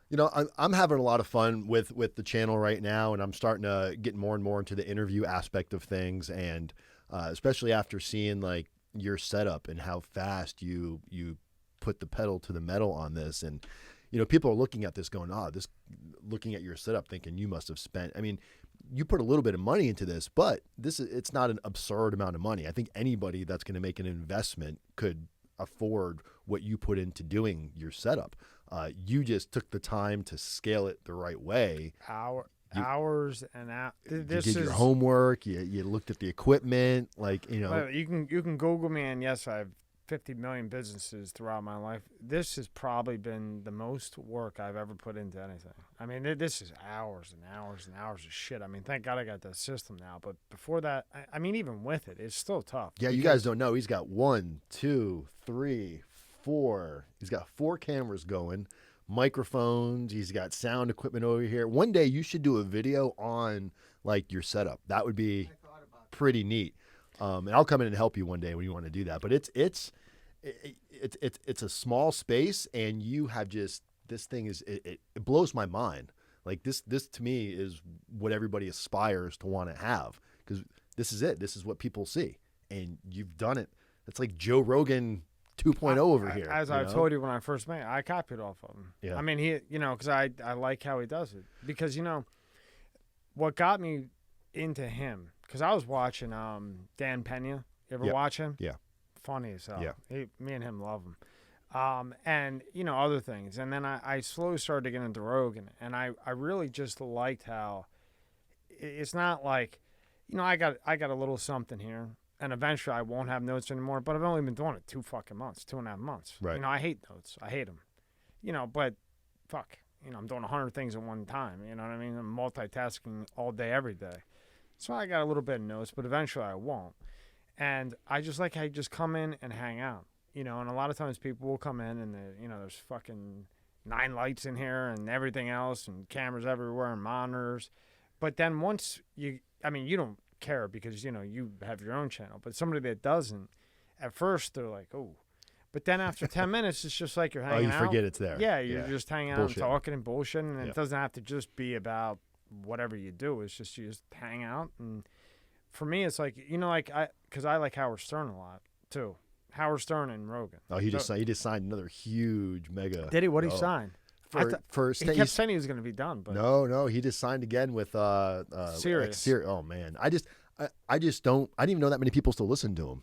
Hearing it's like NFL, it's like the NBA prices they're paying this guy, hundreds of millions of dollars. Listen, they gave him $500 million the first contract. Yeah, right. He was gonna leave after that. Maybe it was a marketing tactic. If so, but I really think he was debating. He's old now. He's getting up there. But he's still. Hey. But they gave him $500 million the first time. Now remember, that's not all his. He's paying Robin and Fred and everybody else. Right. A nice chunk of it's his though. Yeah, it is. Then somehow he moves. I mean, just about everybody listened to him on terrestrial radio over to him. Yeah. I mean, because it was $14 to listen to Howard. Fuck. Yeah. I mean, I have it. Where do I sign? I have it in every car. You know what I mean? Right. And then when that contract was up, I think it was 5 years or something. Then they come back to him again, and he says, "Well, I want the $500 million again, but 3 days a week." They couldn't write that check quick enough. Yeah. And I thought he was done. So what did he sign? It's something astronomical like that. But I mean, this is what all he knows. Yeah. I think even if he wasn't doing it anymore, he would be like in his house talking on his radio without the Howard Stern show. Who the fuck is Howard Stern? It's like Larry King. Larry King can't stop. The guy looks like he's gonna any moment just stroke out. And Letterman can't stop. It's Letterman too. Yeah, they what do they do? Yeah, well, he's got a fucking beard. He looks like he was in the woods and fucking shooting bears. I think he was, man. I think that's what he disappeared for a minute, went off grid. Yeah, well, like when he was talking about leaving, you say, okay, I'm gonna go home to my wife all day long. Well, even though she's hot and everything, I mean, maybe that's probably not good for your relationship. Maybe because now you're home all day. And you're such a personality. Imagine being around somebody like that 24/7. You know they're always on. Like, and when they're depressed, they're probably extremely depressed. You know what's funny? I know somebody that doesn't know him, but actually does know him. I went to dinner with him. He's a totally different person. Really? And yeah, like so you go to dinner with him, nothing like you would think. Completely different. Doesn't want to be. Like, so, you see him with the girls riding the Sibian and all that funny stuff. Right. And, just a pig. Yeah. Right? Yeah, like, every other guy is right, deep down, right. but they hide it. And girls think, oh, well, not every guy's a pig. Well, I don't know about that. But, well, he's 69 and a pig, And so they go out to dinner like every 2 months. And he said, you wouldn't believe how he is in person. Absolutely nothing like he is on the radio. But that's his stick, Right. Probably bipolar, right? I love him. I think he's hilarious. But Yeah. I imagine he's a character. But I imagine his close friends, his wife, they probably they don't want that. Like Yeah. be normal, tone it down. Yeah. Yeah. But that's the same thing. And even on a super tiny scale, I love, like, when people say, what do you do for a living? I love to tell people I have a YouTube channel, because the prison consulting thing, it's like, oh, what is that? It turns into a whole shit show. Sometimes I don't necessarily want to go into like a 3-day explanation of why I went to prison. I don't mind talking about it. I'm a complete open book on it, but it's much more fun to say, I have a YouTube channel. I make YouTube videos. Like, oh, you get paid to make YouTube videos? It's actually a whole separate, project that I'm starting to work on is setting up businesses, helping people that want to get into the business, because there's so many, like, where do you start? What equipment do you need versus what you want? And so many people think you got to go spend all of this money. And until you're producing content on a regular basis, if you can't produce content on your phone on a regular basis, having all the, like, could you imagine if you took the average person and gave them all this equipment and said, they wouldn't even know where to fucking start. Yeah. 4 cameras, they wouldn't know how to edit it together. They would never go anywhere. So, having somebody start somewhere is better than starting nowhere. And how to market it, how to promote it. There's big money in every aspect of helping people grow their businesses and all these. I wanted to tell you about it. It's called, I think you would love this because you seem to be involved. It's called Clubhouse. Have you heard of Clubhouse yet? Mm-mm. Oh, you're an iPhone user? Yeah. I've never used anything but so Apple. it's only for iPhone right now. It's Clubhouse, and it's a combination of YouTube versus podcast, but it's live. It's only audio. You create your room. You go into you tag what your topic is going to be, and you go in and start talking about it. And these people will just join your conversation that have general interest. People that it's kind of like it's a networking group. It's completely free.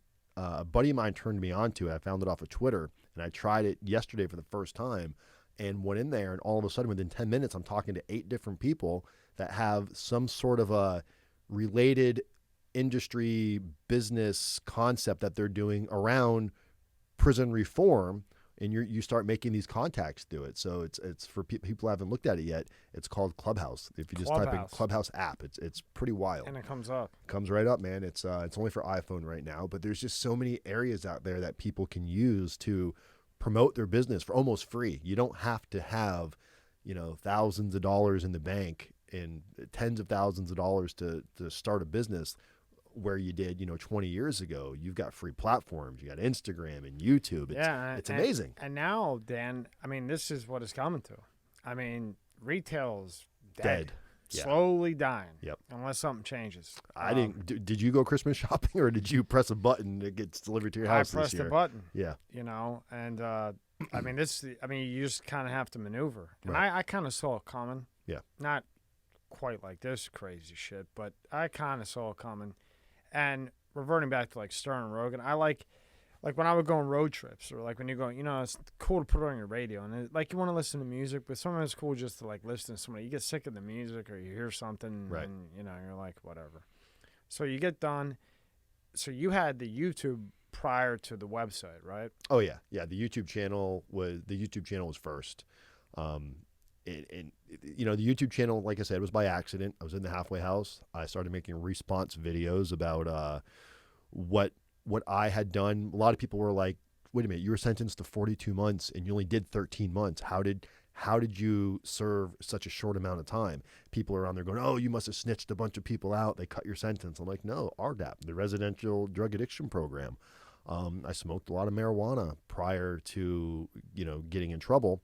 And if you have substance abuse documented in your pre-sentence report, and a lot of people don't openly talk about it to the probation officer. Their attorney either tells them, don't mention your substance abuse because it's not going to help you, or the attorney doesn't say anything about it.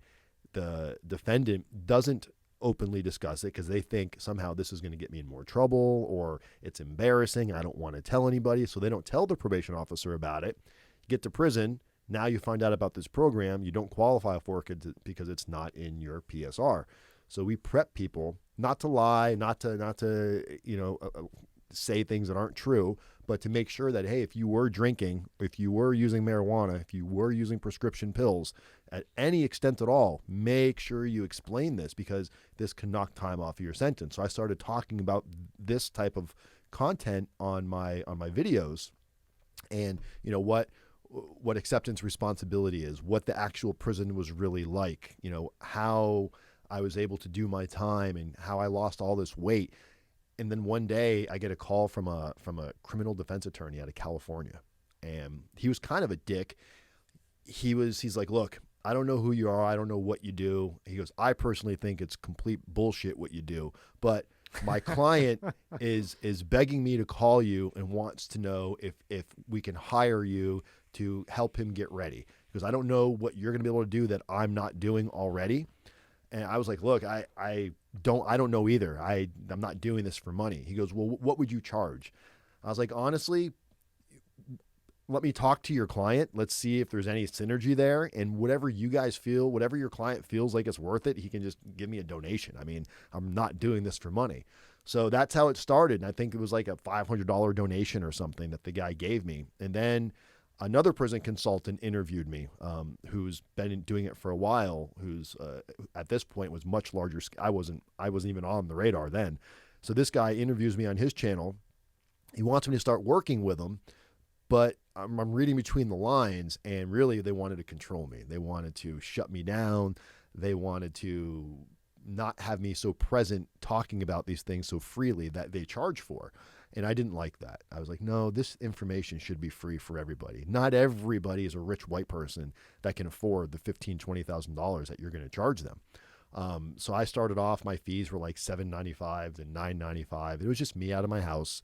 Now, jumping several years forward, we've hired a licensed chemical dependency professional. We've hired an ex-attorney. We've hired a private life coach for these individuals. And the biggest question people will ask me is, what do you mean you prep people to go to prison? Like, you tell them like how not to get beat up or how not to get raped. And it has nothing to do with that. Like, where these people are going is the least of their worries. They're going to a white collar, nonviolent type of a prison. It's what letters you should be writing to the judge, what you're saying to your kids, what type of accountability you're taking, what type of community service you're getting involved in. Everybody thinks, I'm going to go do community service. I'm over here at the Goodwill. I'm serving food to the homeless. Yeah, that's great. But so is everybody else. Everybody else is doing the same thing. So we have clients from all different areas. We have attorneys, we have doctors. So an attorney client that's going to federal prison, we'll have him go back to his college or two colleges and speak to pre-law students about what he did and why he's going to prison. So now he's being vulnerable. He's practicing humility. He's actually talking about what he did after he takes his plea deal. He's potentially stopping other pre-law students from making the same mistake. He's giving back to his community.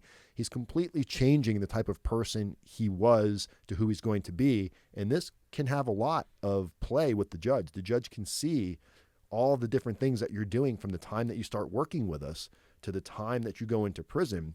And it's more than what the average person is doing. So when you talk about letters, people think letters make no difference. Like, even the attorneys will say, sure, you want somebody to help you write your letter. It's not really going to make a difference. Well, if you don't think the letters are going to make a difference, why do you even tell your client to write a letter?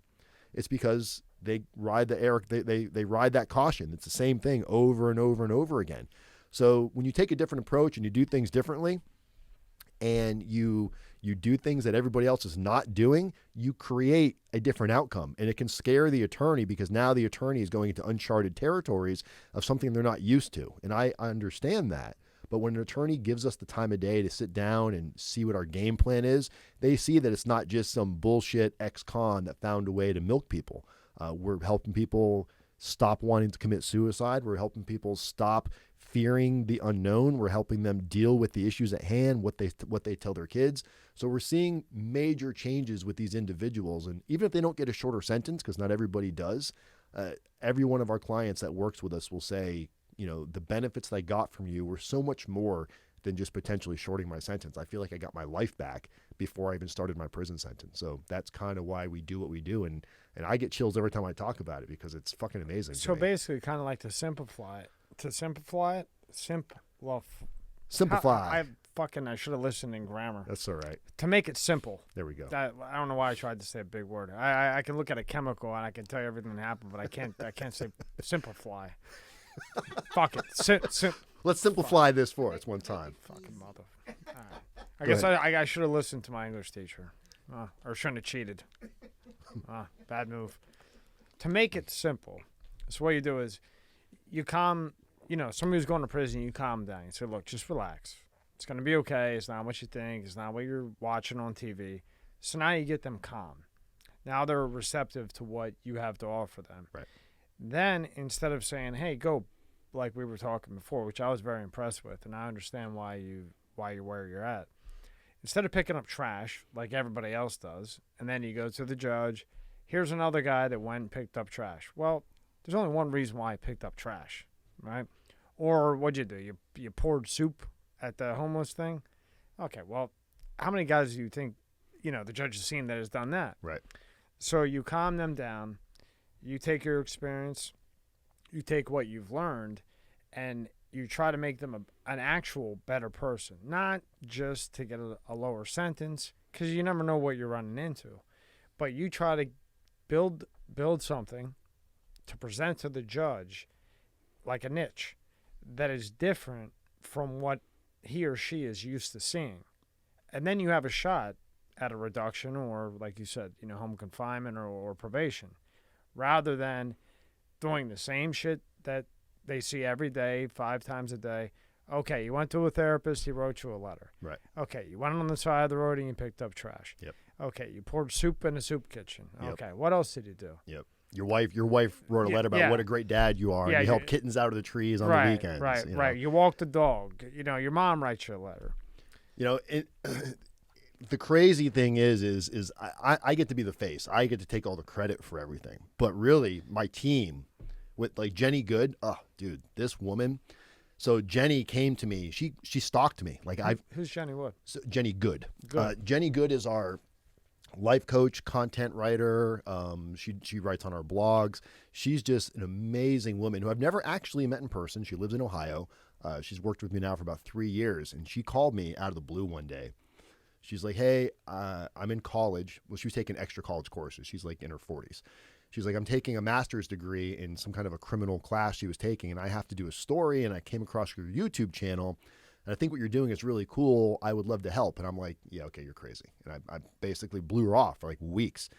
She calls me up on Thanksgiving from a blocked number, and I answer the phone thinking this is a client calling me from prison. Something's wrong. Mm-hmm. And she's like, Dan, this is Jenny Good. I know you don't want to talk to me. And I'm like, oh, Jesus Christ. So I give her 5 minutes. She tells me what she wants to do, how she can help me with these letters and this and that. I'm like, all right. She wants to work for free for like 90 days just to show me what she can do. So she creates this whole platform where we do this interview process. So a client will come to us. Instead of we just tell you, hey, put this in your letter, do that. We do this in-depth interview with like 40 questions. We ask you about who you are, your life, why you did what you did. And based on those answers, Jenny will now go in and craft out your narrative that you're going to write to the judge. Then she'll do that same process with your friends and family that are going to write letters on your behalf. This way you avoid these letters of, creating the Robin Hood. You're such a good guy. You made a mistake. Please go easy on me, Your Honor. I didn't kill anybody. Please give me probation. And the judge, again, he's used to seeing those letters. The judge already knows you don't want to go to prison. You don't need to ask the judge to give you probation. He already knows you don't want to go. So we try to break it down. If everybody's ever seen the movie Inception with Leonardo DiCaprio, whole concept in that movie is you break into someone's dream, you plant an idea that you want them to do what you want them to do without ever telling them to do it. And that's the whole idea, is how do we get a judge to come up with the reason to give you probation without saying, give me probation? We need the judge to come up with that idea on his own. And the only way you do that, when people go, well, how do you do that? If I tell you the secret, you'll never put in the work. The secret is you got to put in the work. Yeah. Oh, wait a minute. You never said I had to work. So I thought there was a magic wand here somewhere. So it's the niche. It's the niche. It's the niche. Magic, brother. Yeah. When you present this but still the client has to do. They got to put it in. Yeah. They got to put the work in. They got to put it in. It's up to them. You can give them anything that they want. Yeah. But they got to do it. Every week, Jenny has a session with these clients, an hour session. And during that session, they were assigned a project or homework, so to speak, the week before. If they're struggling with talking to their family, she has you doing things that are uncomfortable. And then when you come back to her the next week, she's like, all right, let's see your homework. And then at the end of all of this, she creates this master report that goes to your attorney, that gets built into your sentencing memo, which goes to the judge. And it illustrates all of the changes you've made. And the judge has never seen this before. Nobody else does this. The probation officer that does the pre-sentence report, we have the letters going into the pre-sentence report, and the attorneys, they're like, well, why would you want to do that? Because this fucking probation officer is creating your entire life history based on 20 minutes of yes or no questions. The more information you provide this guy about who you are and why you did what you did and the level of accountability that you're taking, the much more likely you're going to get a favorable recommendation that they're going to write to the judge. Why would you not want to do that? So breaking it down to the attorneys fucking hate you.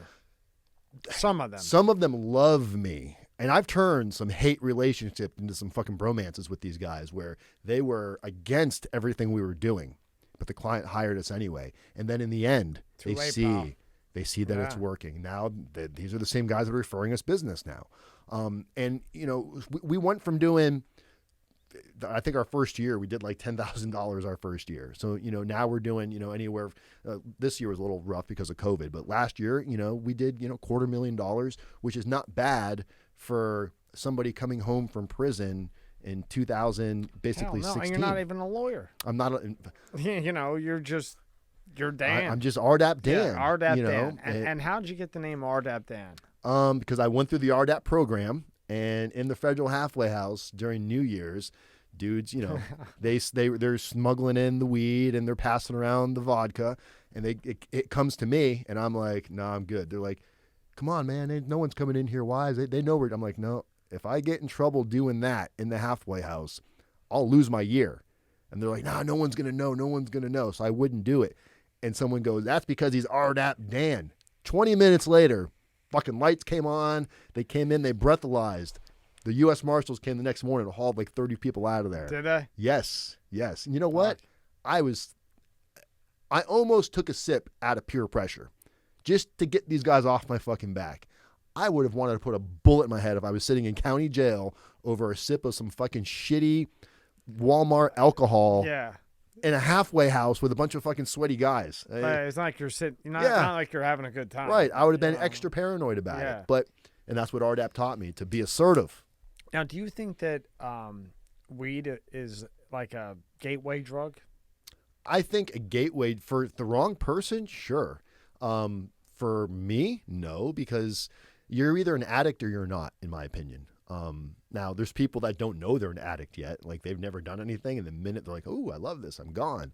But I don't think weed, if you have a heroin problem, I'm not going to be the guy to go, here, just try some weed instead. Maybe a clean and sober life is the best thing for you. So yes and no. I think a gateway drug, for anybody that's looking for an excuse, Do you think it's addictive, though? Physically? No, I think anything can be addictive mentally. I think the mental addiction, I'm sure, like, weed, you feel great, and if you're living a shitty life and smoking weed makes you kind of forget about your problems, you're addicted to feeling good. So, but I don't think weed itself is like, oh my God, if I don't get my weed right now. I've had some friends though. You've seen people do this, What is it called?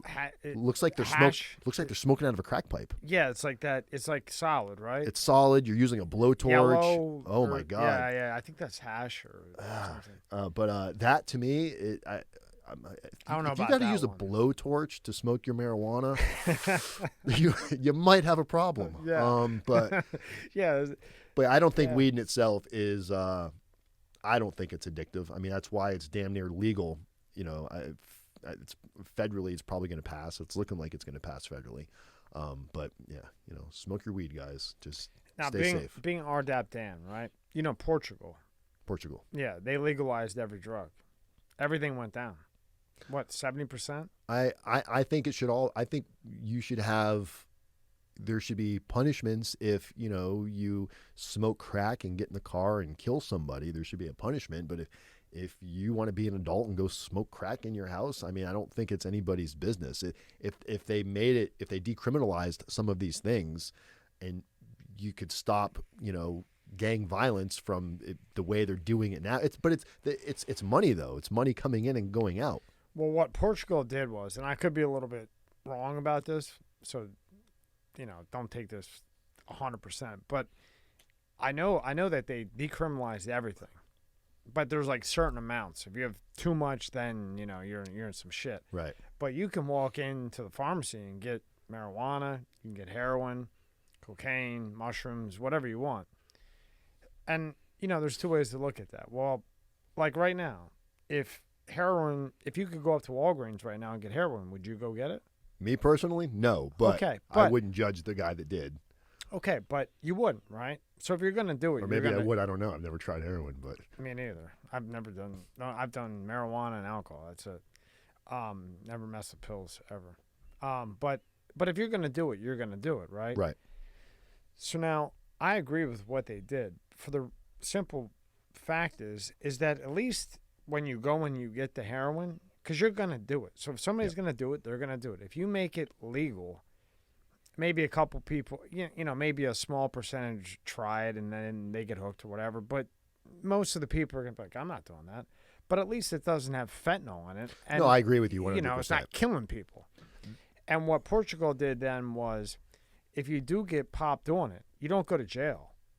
And it's a pretty big amount that you're allowed to have. You don't go to jail. They taxed the hell out of it, and they took that money and they put it into real rehab, not the rehabilitation that is supposedly here. Not the Delray Beach halfway houses? No. Like real rehab. You know, no penalty. You don't have to stay there overnight. You just go every day. You can come home to your family, but you got to go every day. And if you go every day for, you know, depending on how much you have, if it's 45 days, if you go every single day, even on the weekends, holidays don't matter, and you do so many hours of therapy or rehab, then they drop the case and you have no record. And I think it's going down like 72%. It makes sense. It's why they don't do that everywhere. I think it has a lot to do with political, the churches, you know, what politician's going to get behind and go, I want to legalize heroin. You know, to be the guy that steps out in front of that bullet, he's going to be setting the stage for whoever's coming next, but that guy is not going to survive that he's done. Yeah, that bullet that he just got. Yeah, that's and it's a shame though, because then that also kills a lot of drug trafficking. I mean, it's still going to happen, you know, but if you do it right, like Portugal did, I mean, shit. And I think it's Idaho. They just legalized mushrooms. Did they? Yeah. Wow, because Idaho, marijuana wasn't even. So when I lived in Washington State, I was in Spokane, which bordered Idaho, and you crossed the state line with marijuana in your car, Idaho cops were all over you. It was like a serious thing. So they must have really. Well, I think they saw the money that they could Washington make. Was cashing in, like Colorado. Yeah. And, you know, even Florida now. You know, the revenue that it brings in, the jobs that it creates, the quality of what you're getting. You know, you're not, like you said, you know what's in it now. There's no downside to it. People that want their drugs are going to get their drugs one way or another. They're going to get them. So why not control the environment, control the narrative? You know, if you're not controlling the narrative, you're letting fucking cowboys and Indians run around. Right. It's like moonshine back in the day. Tax it, and put the money in the right places. Yep. And then that kills the bullshit. And I mean, there's proof. The death rate's going to go down because now, like we both just said, now you know what you're getting. And I would say, I mean, you know more about, you went through RDAP and all, and you do this, you kill it with this stuff. But I would think 90% goes down. Yeah, it would be because the people that are going to do it are going to do it. I mean, look how long it took marijuana to get there, and it's still Still not even it's still a crime. You get caught with too much marijuana. I still have clients that are getting federal charges for marijuana. Now, granted, the guy like pulled up with like a semi truck full of bricks of marijuana. What do you get? I mean, I didn't have one like recently, but I'm saying, I had a friend that was in RDAP. He was a marijuana transporter. He got pulled over the semi truck. He got 5 years. I mean, it's not like a end of the life, but you got a lot of guys where they've decriminalized a lot of these marijuana charges, but they didn't make it retroactive. So there's people sitting in prison for life right now on marijuana charges. And that's insane. And we're seeing a lot of people that are being released from prison, or you're seeing a lot of the the pardons that are taking place. Trump pardoned a lot of people. People can say what they want about Trump administration, but he didn't just release a bunch of rich white people. Like, he released more people have been released from federal prison under this administration than ever has been released before. And people are going to love, hate it, whatever it is. Who cares what his reasons were? Who cares if it's because he wanted to try to get reelected? You let people go that are in prison for nonviolent crimes that shouldn't be there for life sentences. Well, I think he was willing to listen.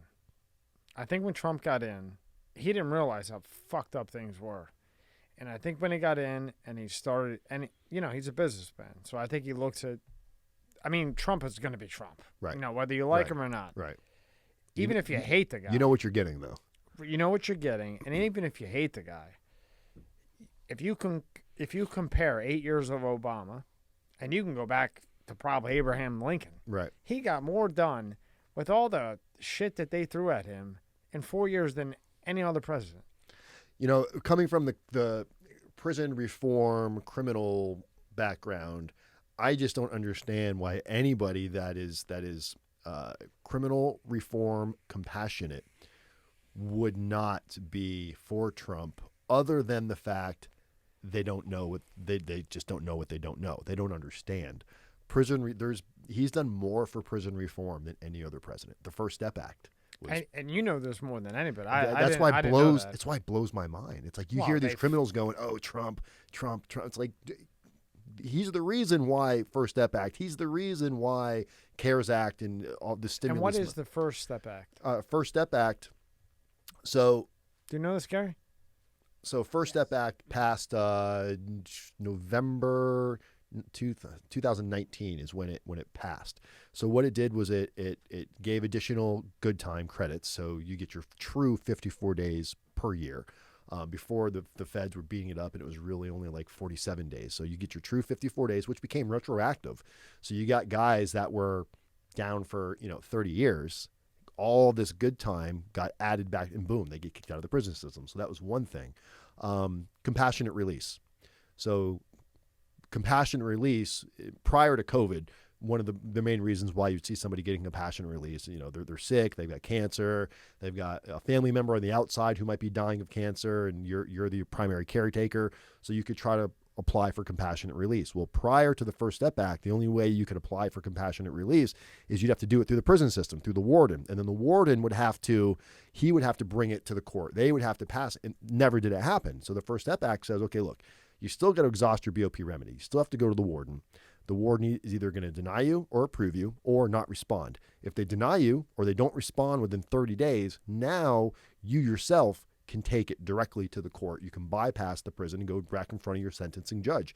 And the amount of people that have been released on compassionate release because of this, allowing people and their attorneys to go file on their own now, you've seen so many people that are granted compassionate release where the prisons would just never do it. And Trump did this? Trump passed the First Step Act, 100%. You knew this, Gary? Yeah. It's big news, and this is why. But you never hear it. I talk to him every day, and You don't I hear mean about he's big in this stuff. Kamala Harris, our new vice president elect to be, she was a bit right. Maybe. She was very much against any type of prison reform. Why? Tell me why. Why? What is she thinking? Why would Kamala Harris be against prison reform? I don't know why she was against it, other than it was a stance she took then, and now she won't talk about it. It's like now all of a sudden, prison reform, stimulus packages. If you really look at the stimulus bill that Trump isn't signing right now, people are getting all upset. It's not just 6,000 to 2,000. It's not just that. A lot of this money that's in the stimulus package that Trump isn't signing is because so much of this money isn't even going to the United States. So much of this money is going to other countries. Really? And it should be all going here. And he doesn't want to sign a stimulus package that's sending something like 16% of the amount of money in the stimulus package isn't even going into the U.S. Did you see the one about $4.5 million was allocated to take bobcat piss and sprinkle it on alcoholic rats? But that's the problem is the media. I'm serious. The media is going to spin it. You're only going to hear what they want you to hear. Just like this bombing that just happened. You saw the bombing that happened. In Nashville. In Nashville. Yeah. They're not calling it a bombing. They're calling it explosion and bomb are two different things. When I heard about it, I heard explosion. I'm thinking, oh, chemicals, something went off in a building. In reality, this is a fucking RV that it's going to explode. It's telling you it's going to, like, why does the media, certain things get suppressed? Well, I'll tell you all about this. Gary, tell him.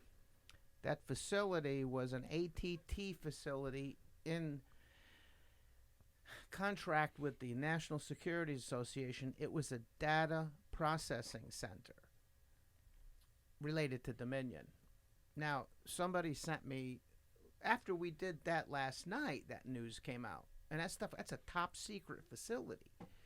So I said to a buddy of mine who has some history with the agencies, he sends me something just before I came here today. He says, look, turn on CNN, which I never do. He says, see the cables on the side of the road? I go, what's that mean to me? He said, these are ex-commo guys that are mad about the government intrusion into this type of business. This sounds like that pyramid bullshit with the aliens. It's not. Okay? This guy says, my profiling tells me that these are ex-commo guys who are very unhappy with the government intrusion into communications. So what he's saying in Gary terms is that they bombed an area. That's why they gave the warning, get everybody, and they did it early. A terrorist isn't going to do that. Right. What he's saying in Gary terms is that they hit the place that was one of the data centers for the Dominions, the ones that were reading the votes that were mailed in. And they hit them because from his guy that he's got, Trump was starting to gain a little bit of traction on some things. So they tried to whack it out to get rid of it. And when you think about it, a terrorist, if a terrorist did it, he's going to do it when people are there. He's not going to do it at 6:30 in the morning. And you're not going to warn everybody. And you're not going to warn everybody. Right.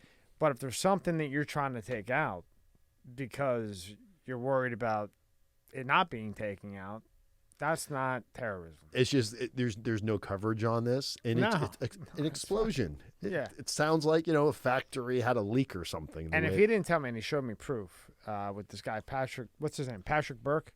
Byrne, B-Y-R-N-E. Yeah.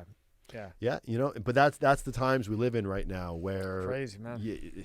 The reality of what's really happening, looking left when you should be looking right, and asking questions. Are we going to always be right? Sometimes you're just going to sound like a fucking nut job when you challenge anything. Oh, the science. Everybody just wants, the science, COVID. Oh, I'm wearing a mask because I follow the science. No, you don't. You're not following the fucking science. If you follow the science and you really believe COVID was killing you, you wouldn't leave your house. You sure as shit wouldn't wear a mask into a restaurant and then take it off the minute you sit down. Like COVID doesn't go near your table. Thank you. I sat there last night. In the building that we're in, there's the new restaurant down. Good luck with that, right? And I watched just like 10 people outside. They take the mask off. They walk in the restaurant. What's that about? Yeah. It baffles me. If it's going to kill you. But what baffles me more is not that they're lying to us. What baffles me more is how easily people will just do what they're told. Yeah. Would not even question it. They're just like, well, I mean, you have to wear a mask. But and then they don't research it, right? So that mask doesn't do shit. The molecule of COVID is smaller than when you fart. Again, I should just have a recording because I've said this to many people. When you fart, that's a cell and that's a molecule. COVID is smaller than that. Okay? Do you think that fucking can't get through a cloth mask? Of course it fucking can. Wait, are you saying? Hold on a second. Oh, here we go. Are you saying that when you fart and you can smell it, it goes through your underwear, therefore COVID can't stop the... I think that's what you said, but it's brilliant. It's absolutely... No, I'm telling you and I'm not just like coming up with this in my head. I know you are. I researched it like real, not Google, like real research. And I'm telling you that the molecule in COVID is smaller than a fart, and a fart is a small molecule. So when you wear that cloth mask and you think that's protecting you, if it wants to get through there, it's going to get you. I have a mask. It's got one dot. I should have worn my mask. My mask says fuck you. Well, more or less, but it says fear the government, not COVID. I love it. But I wear a mask because I don't want to get arrested. I'm not wearing it because I'm trying to save my life. Yeah, all the buildings, now, right? I'm not going to be that guy though. If I'm going into your house or I'm going into a public elevator and somebody gets into it in front of me, I get it. I can't win every fucking battle. I just feel sorry for the sheep because all that's proving is now they've proven that they can flick a switch and control us. Now we know how easy people will just follow suit. My kids live in New York City, and thank God I don't live in New York City because they're still on shutdown. Like, could you imagine if we still couldn't go anywhere? What are they saying about New York? Because they're there. It's still shut down. Like, restaurants are closing again. And the governor wants to reclose everything. Our governor, thank God, is like, look, I don't see any proof that these other places that are shutting down are any better off or worse off or better off than they were before. It just doesn't make any fucking sense. And I totally agree with you. And where are we at, Dan? This is basically God's waiting room. Yeah. You know what I mean? Oh, Boca, you mean, or South Florida? I'm saying South Florida is God's waiting room. Yes. It's a bunch of old. Half the place is just old rich people. Yeah. Like, old with probably pre-existing conditions. Yep. And he didn't shut anything down because, okay, if you're sick, stay inside. But my problem with the whole fucking shutdown thing is that what is the result of shutting things down? Alcoholics, divorce, drugs, domestic abuse through the fucking roof. Through the roof, which probably you've seen a lot of. I mean, the list goes on. Okay, now, if you have a pre-existing condition, stay in the fucking house. But it's your right, as an American citizen, if you're 97 on your deathbed and you want to go out, you know what the risk is. That's your right. You should be allowed. Before all of this COVID, doctors would tell you, don't over hand sanitize, don't over take prescriptions of antibiotics because you need to keep a strong, healthy immune system. This is why going into prison, for example, when you go into prison, everybody gets the prison cold. Everybody gets the prison flu because you go into a confined area that doesn't have air ventilation. Everybody gets sick. You get it. Like, I remember getting sick when I got to prison, but you build an immune system. Now you've got people running around, hand sanitizing and afraid to touch anything.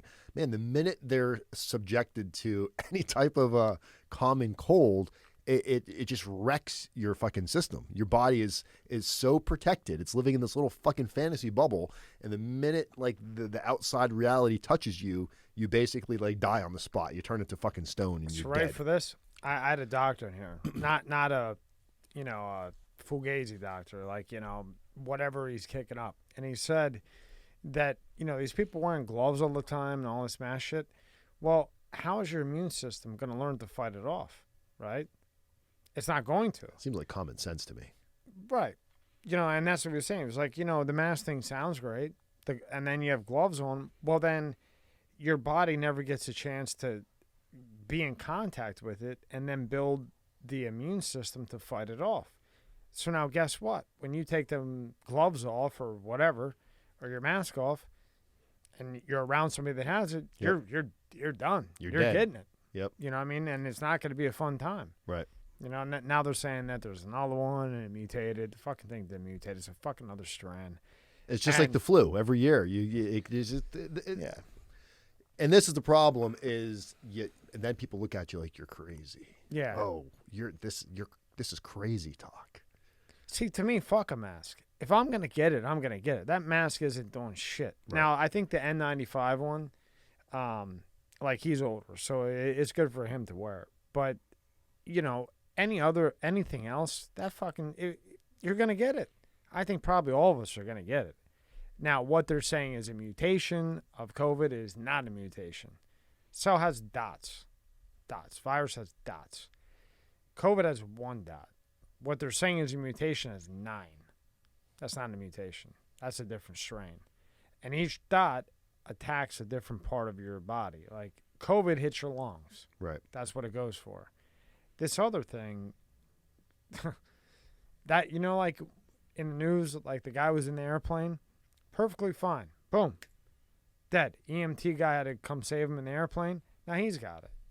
Because it will hit you wherever it can hit you. Right. But, you know, if things change and if Trump somehow pulls this off, he'll stop UK, you know, people coming in. Because in my belief, and, you know, you have a business that you do this, so, you know, you got to be careful. But, you know. The downfall of Rdapdan. Yeah. Thanks a lot, Tommy. Yeah, so just don't say anything because I don't care. But, you know, China sent it through UK because we beat them economically.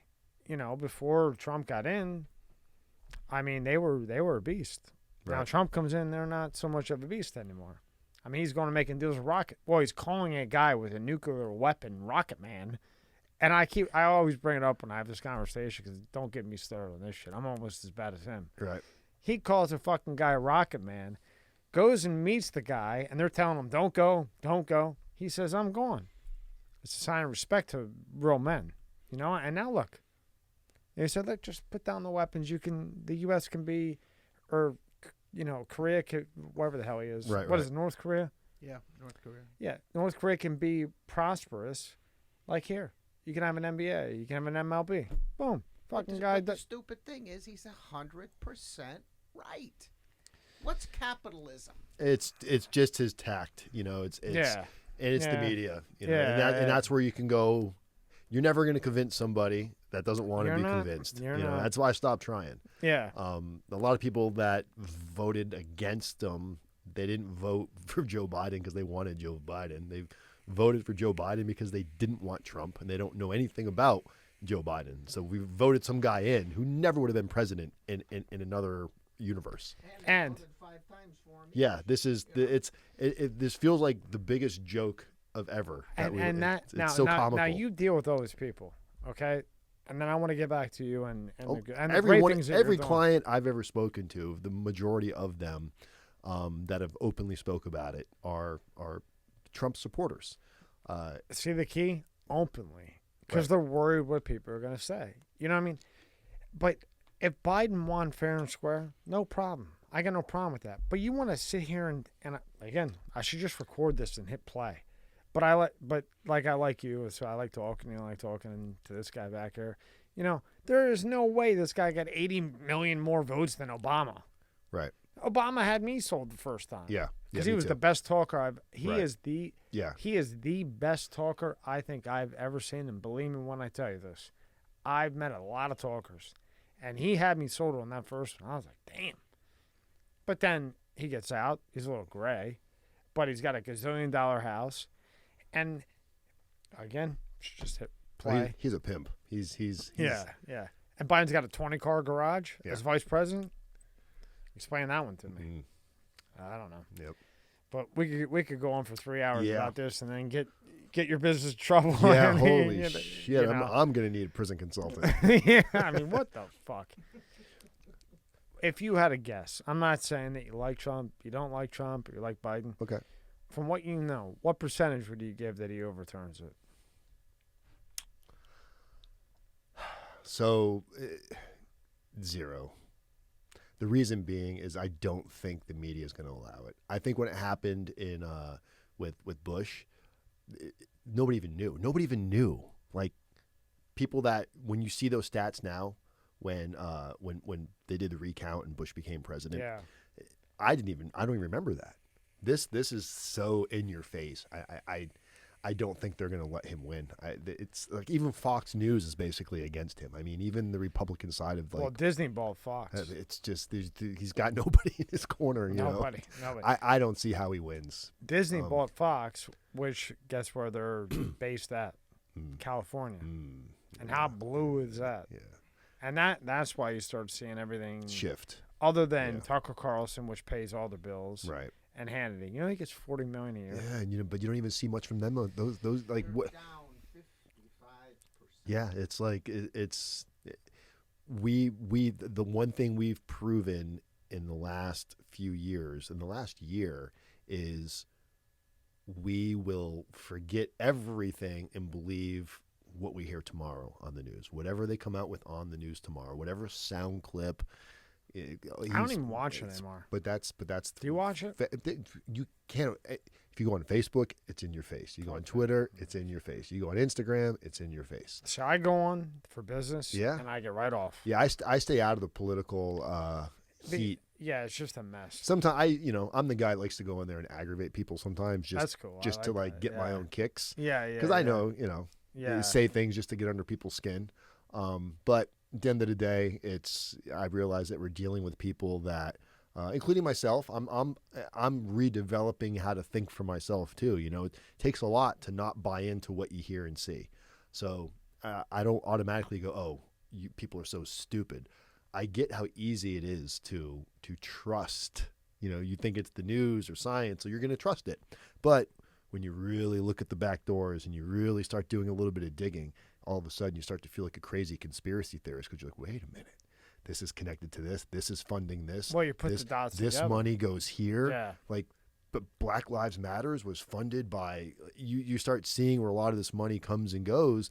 And if you start openly talking about it, I joke around and say, and really it's not a joke. Like, imagine if somebody started a YouTube channel or a podcast and said, it's hard being a white man in America.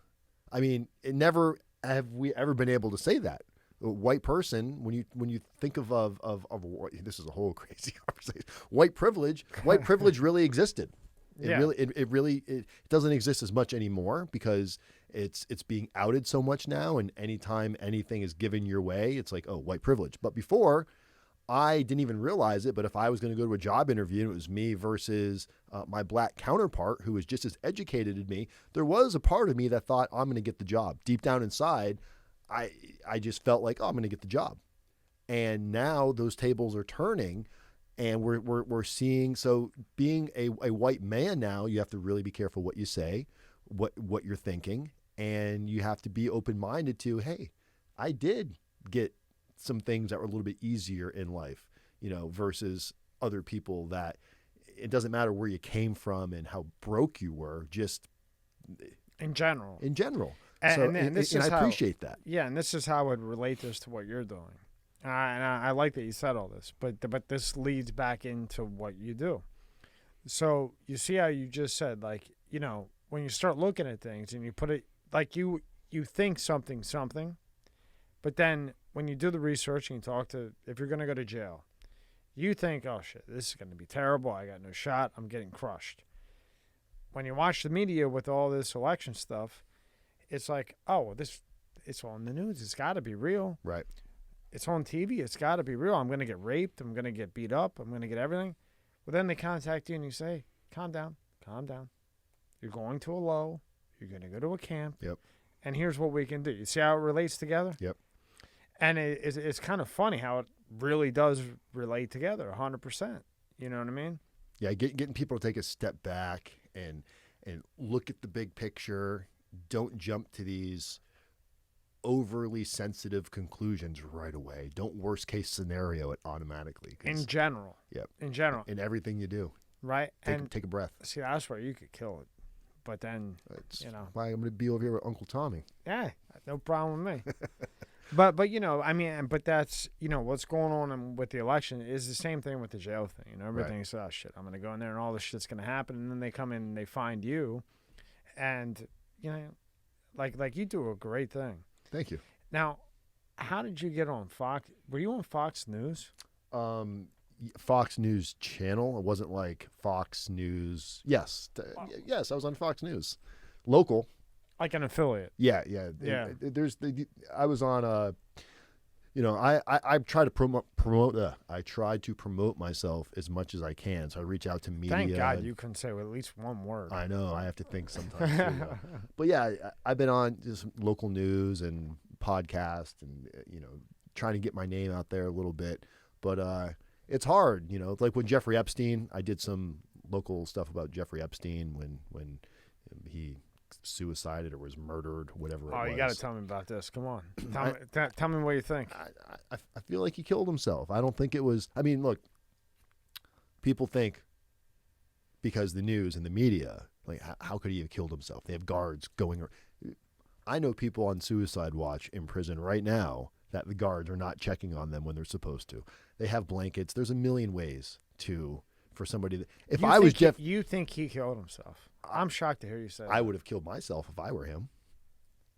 He wasn't getting it. Look, even with the best of deals, you know what's fucking hilarious? So I did a. Hold on. But why would they put? Okay, was he first off? He was in protective custody. Okay, so now he was on suicide you think he watch. killed himself? Yeah. Why in the hell would they put him in MC? Because that's where else is he going to go? They would never put him in New York. What do you mean? They would not put a that high of a caliber person in. That's where MC. Yes, they would. Well, you know more than me. When you first get arrested, they have to bring you somewhere. You know, and the MCC is that's where he was designated to go. MCC. Yeah. What is it? That's the New York, the New York Correctional. It's a federal holdover. It's a county jail / like it's a federal county jail basically. It's a place where you sit there and when you wait to wherever they're gonna send you. Yeah, you're waiting to. He wasn't even sentenced or anything. He just got arrested. But why would they put that guy in there with him?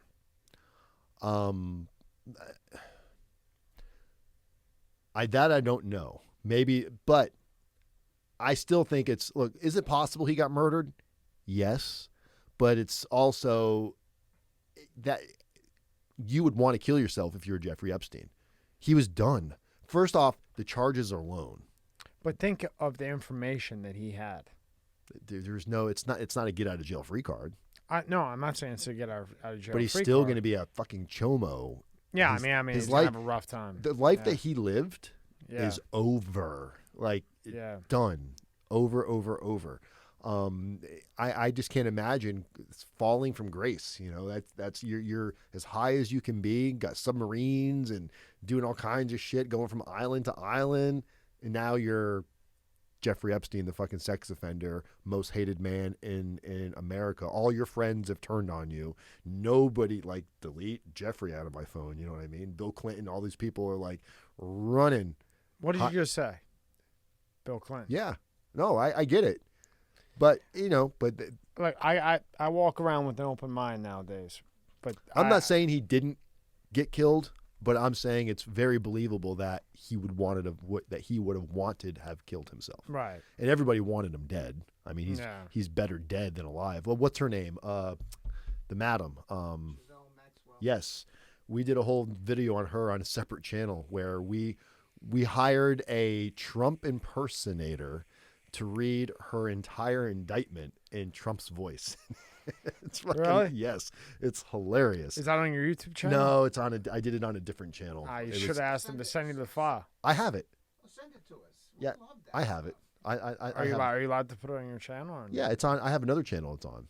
Oh. Okay. Yeah, it was. You got to put that on your channel. Though. Yeah, I thought about doing it. I was starting another conspiracy channel for a while for something fun, but God, don't get us started. We were going into Pizzagate and the whole thing. I know. And but I thought it would be fun to get all these people and have celebrity voiceovers reading their indictments. So, that's pretty fun. Yeah. Oh, like the person killed it. He sounds just like Trump. It's does amazing. It really? Yeah. When we're done, I'll pull it up for a second. Yeah. Hear it. You might want to be careful with it though, just because business. Right. No, I mean when we're done, I'll show it. Yeah, that's what I mean.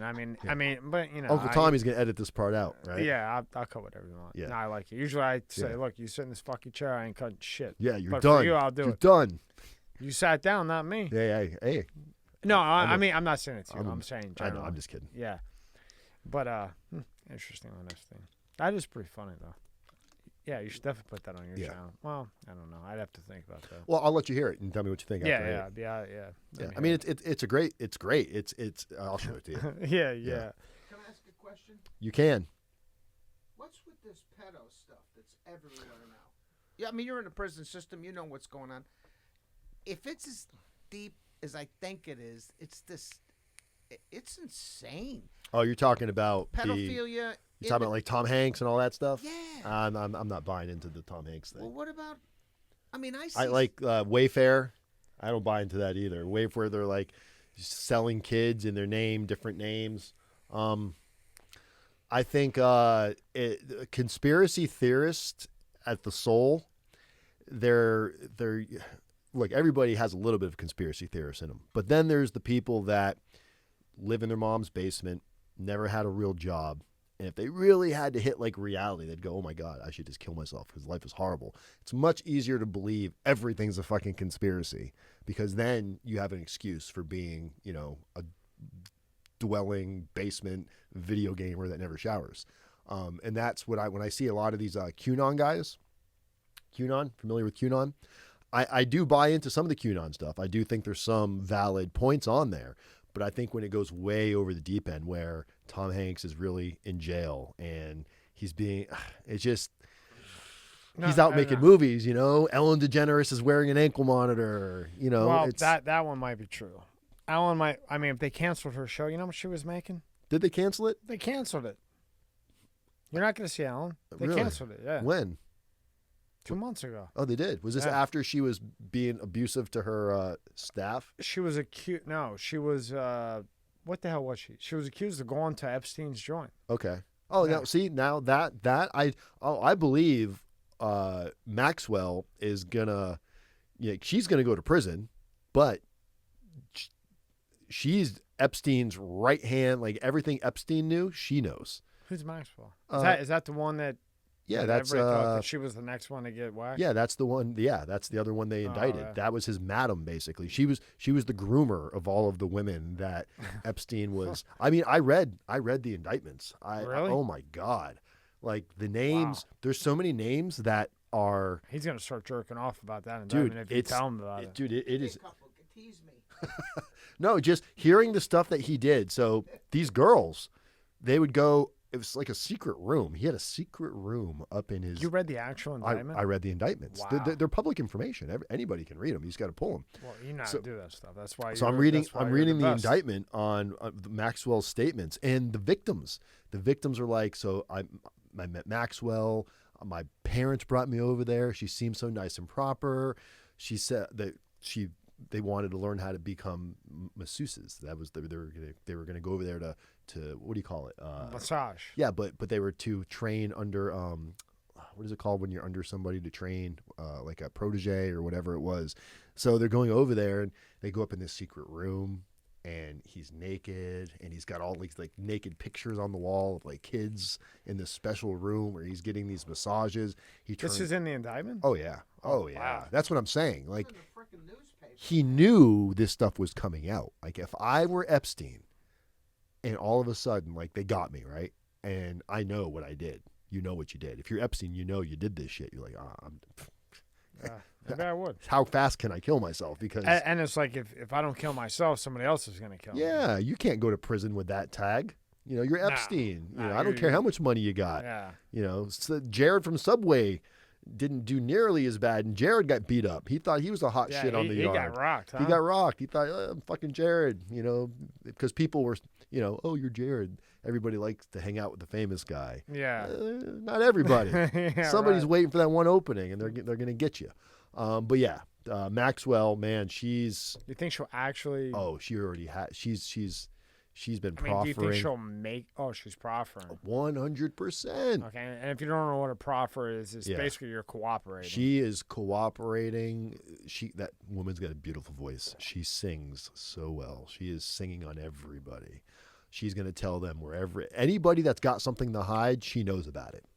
She's going to out everybody, and she'll still go to prison, but she'll probably get 3 years. I bet she gets 3 years.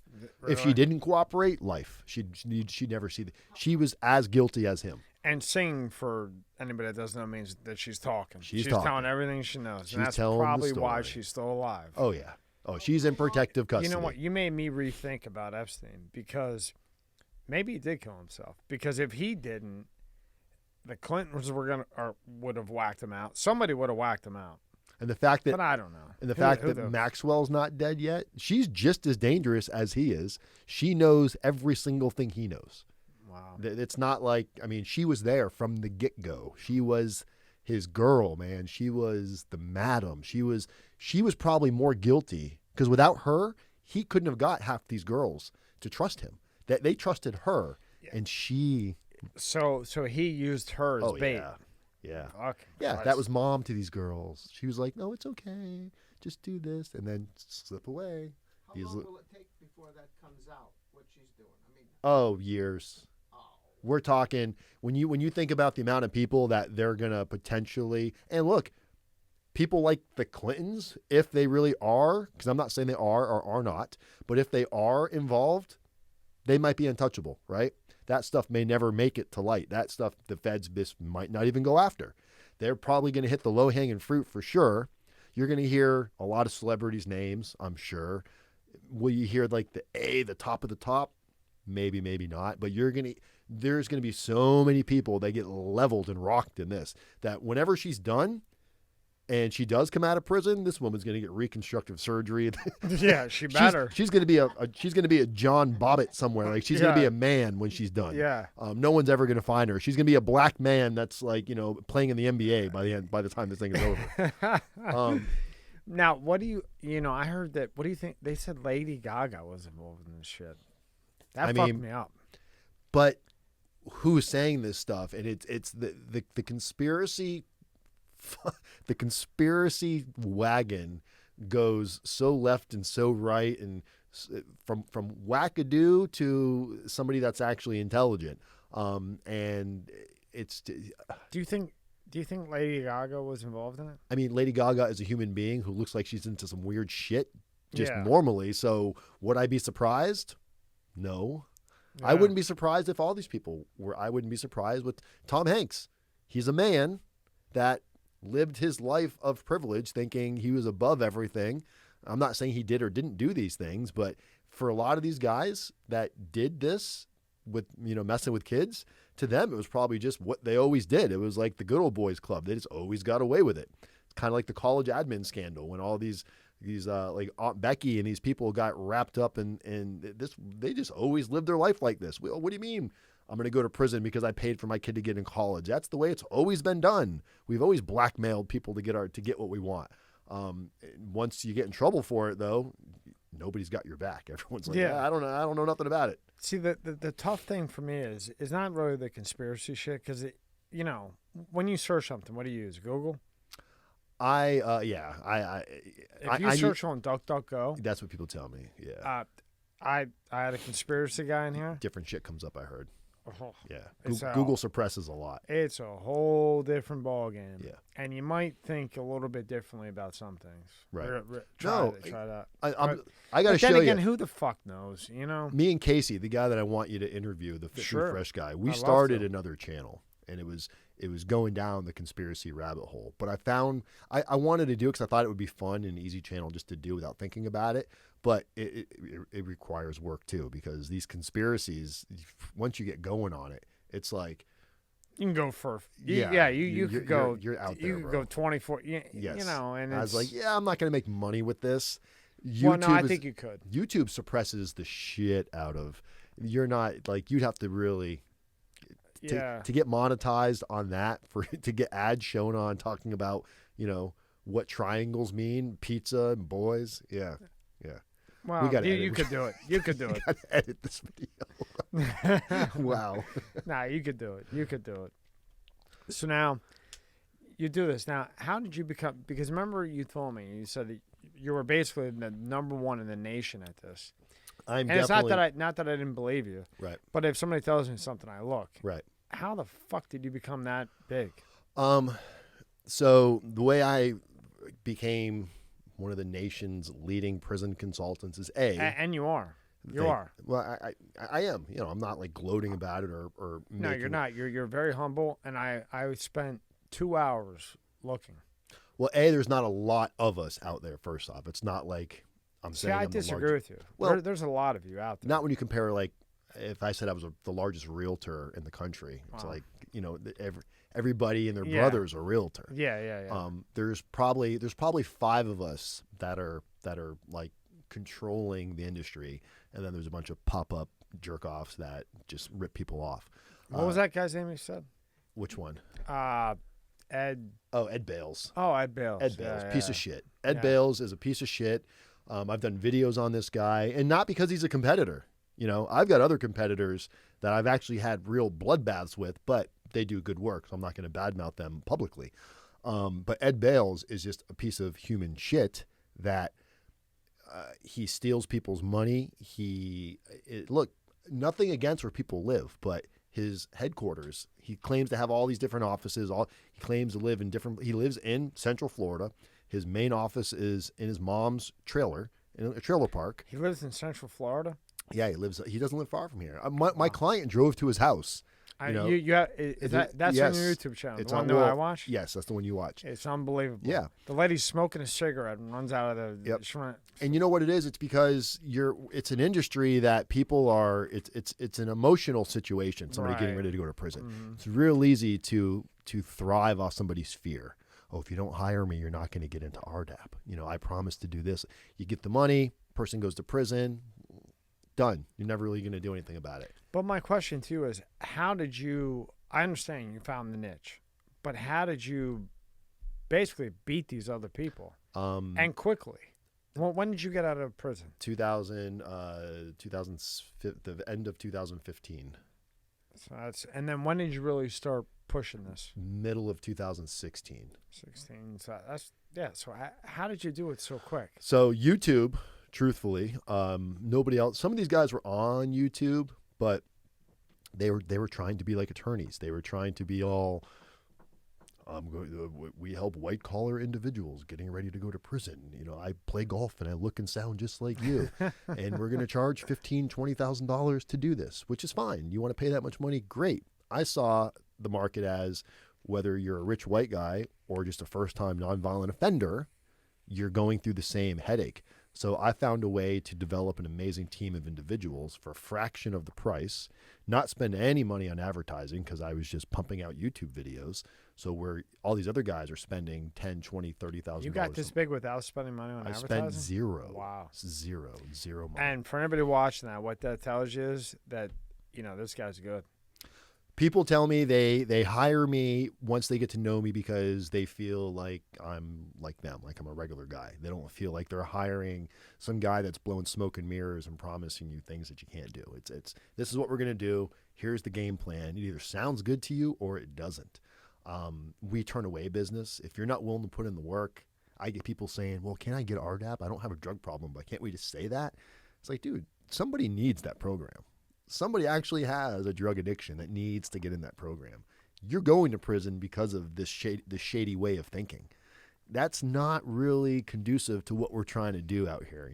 The reason why I walk the way I walk now is I relive going to prison every single day. Hearing your story is not that different from my story when I talk to a client. So it lets me relive what I go through. And the last thing I would have wanted, I spoke to prison consultants. The minute I didn't have the 10 grand to give them, call was fucking over. I spend hours on the phone with people that never hire me. I answer my phone at 2 a.m. I get text messages from people going, "Oh my God, I just saw this email from my attorney. And it's 2 a.m. I just saw it. I'm freaking out. What am I going to do?" It's like, oh, Jesus Christ. I get up to take a piss, but I'm going to call them. So if somebody hires you, you always answer the phone when they call you from prison? Well, I mean, if you're if you're available. I try. I've updated my systems, and I use a Calendly app now where I'm like, look, here's my calendar link. You can book as many fucking calls as you want. Just put it on there. So unless it's an emergency, call me or text me. But I try to have some sort of a schedule so I can be in front of my computer. But man, technology, I think that's the other thing that's really helped me advance is CRMs, technology, client relation management tools where I can track all of your software. Everything's electronic. The way we do everything, like there's no faxing. There's no mailing you anything. It's like we're able to do everything almost instantly in real time. And I have an awesome team. My team makes me look like a superstar. If it wasn't for them, I would probably need a prison consultant because you would have gave me your money and I'd forget to do the work. How many people do you have on your team? It's about a dozen people, but actually like staff, like payroll, that are there like Monday through Friday, 4. But there's other people that we hire specialty that areas. You reach out to in certain situations. Yep. That's like you say. I grew quick. I appreciate it. You grew quick. This is tough. This is tough shit here. Cryptocurrency. That's what allowed me to do it. Oh, you bought the Bitcoin early? I got into it early on accident, and it jumped up a little bit, and it put a nice little cushion, and it allowed me. You had a brain, and you sold right away. Yes, I did. Yeah. I sold a big chunk of it and went and straightened out my life and said, all right, if I do this right, I can start this business. I can give it a solid 6 fucking months of my hard, like blood, sweat, and tears. And everybody told me don't do it. They're like, don't do this. How are you going to make money with this? And I said, look, man, something feels so right about what I'm doing that there's no way it won't work. It's like people are already wanting to hire me and I don't even know what the fuck I'm doing. It's like, let me figure this out. But people have seen me fail. I've had a million businesses that failed, but every successful individual I've ever met, they've failed. Yeah. Multiple times before they made it. So I'm not afraid to fail. He and I were talking about this last night, is that you have to fail. Yeah. But just because you fail doesn't mean... It's a lesson. I mean, so the way I think is, again, I should just hit play, but there's winners and losers. You're going to fail. But if you don't fail, you don't know how to become a man, right, in my opinion, or how to defeat adversity. It's going to happen. But you just keep going, and eventually, if you keep going, it's going to work. And for you to be this big in 3 fucking years, man. Thank you, man. And I'm working on my cursing, but... Why? Well, I don't. It sounds so natural. Like, well, I feel like if they made a Tommy doll, if it didn't curse, well, I'm trying to be. I wouldn't trust it. Yeah, well, that's why I don't read comments. They're like, yeah, you vape. Yeah, I fucking vape. Believe me, you don't want me to vape. You don't want me to not vape because I'm really going to be cursing a lot. You know what I mean? You want me to stay calm. It's. I get calls from people that come out of prison all the time, and they're like, hey, I want to become a prison consultant. What do I need to do? And I'm like, how can I work with you? I'm like, well, I mean, what do you bring to the table? And most people aren't really willing to like get down and get dirty. I hear people saying, oh, I need to go get grants. I need to go get funding. And I'm like, no one's going to give you a fucking loan. You think they're going to give you a loan to become a prison consultant? Where's your plan? How are you going to show a return on this investment? Like, right. How do you structure this for a bank? It doesn't exist. I got my first loan through the SBA because of COVID. What's SBA? Small Business Administration. Oh, okay. Because of this COVID disaster. Yeah. They gave me $120-something thousand. Damn. At 3% interest, 30-year. Is that because of Trump? It's, I don't know. It's because of COVID. Is that because of Trump, Gary? No, But Small Business Administration's been doing that forever. Okay. But it was a disaster relief loan for businesses that were affected because of COVID, and I'm like, they're never going to give me a loan. And when they asked me for all of I didn't realize how fucking organized I was. I've never paid taxes before.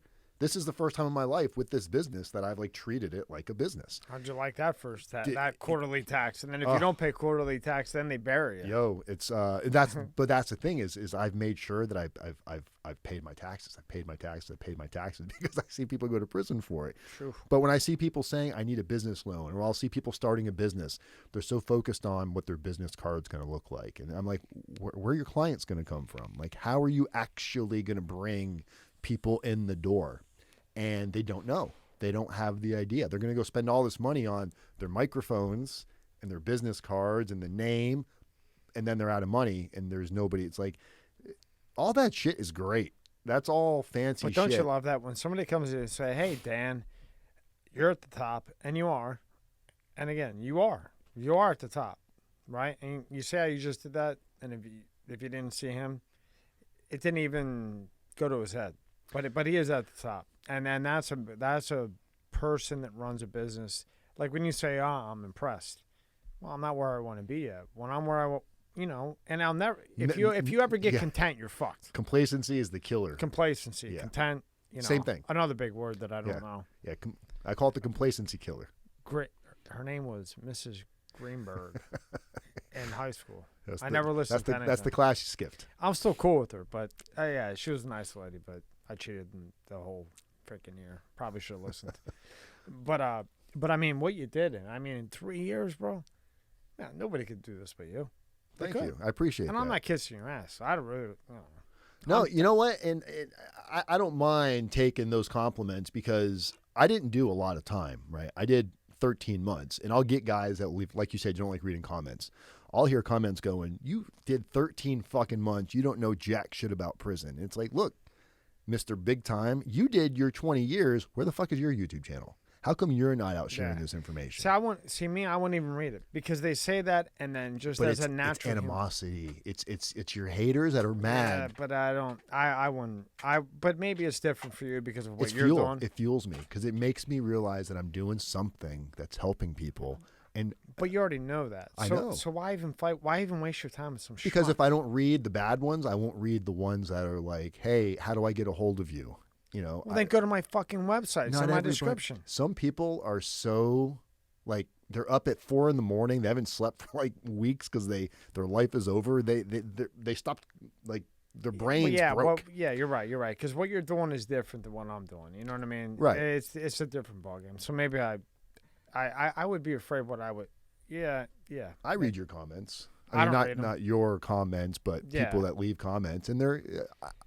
I've read about 10 in 3 months. I think the majority of the comments I've read are all good. People like your guests. Half the time, I don't even know what's going on. It's just entertaining. Like, thank you. Your channel is entertaining. People that are watching this, because I'm going to promote this out to my channel. I want all my viewers to come watch. I appreciate it. But it's not an easy thing to do. You know, I was talking to Casey about it. Casey's like, man. He goes, I'm gonna change my format and do it more like this guy Tommy. I'm like, you like it, don't you? I was like, he's for a guy that just started a YouTube channel. When did you start this?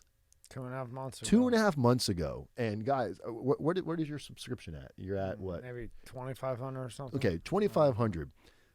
And I look at your growth versus like what my growth is, and it's not that I'm comparing apples to apples, but you started it off like with a mindset behind it. Like you are coming into this thing prepared. You've like built a good ground floor. Like it's really, if you failed, it would be because you became a fucking drug addict overnight and just disappeared. Yeah. Thank you. Yeah. So it's awe. It's when you were here before, shocking. did I show you what this was before this? Oh, you'll die. This room? Yeah. Did I show you? No. Oh, you'll fucking die. Oh man. Yeah. But like I'm insane. I'm insane. Oh, you are for sure. Oh yeah, I'm absolutely insane. I keep thinking the more. You know what Howdy Doody is? You know, okay, you know Howdy Doody is, okay, right? You bought, okay. So Howdy Doody, we got to remember to look this up later.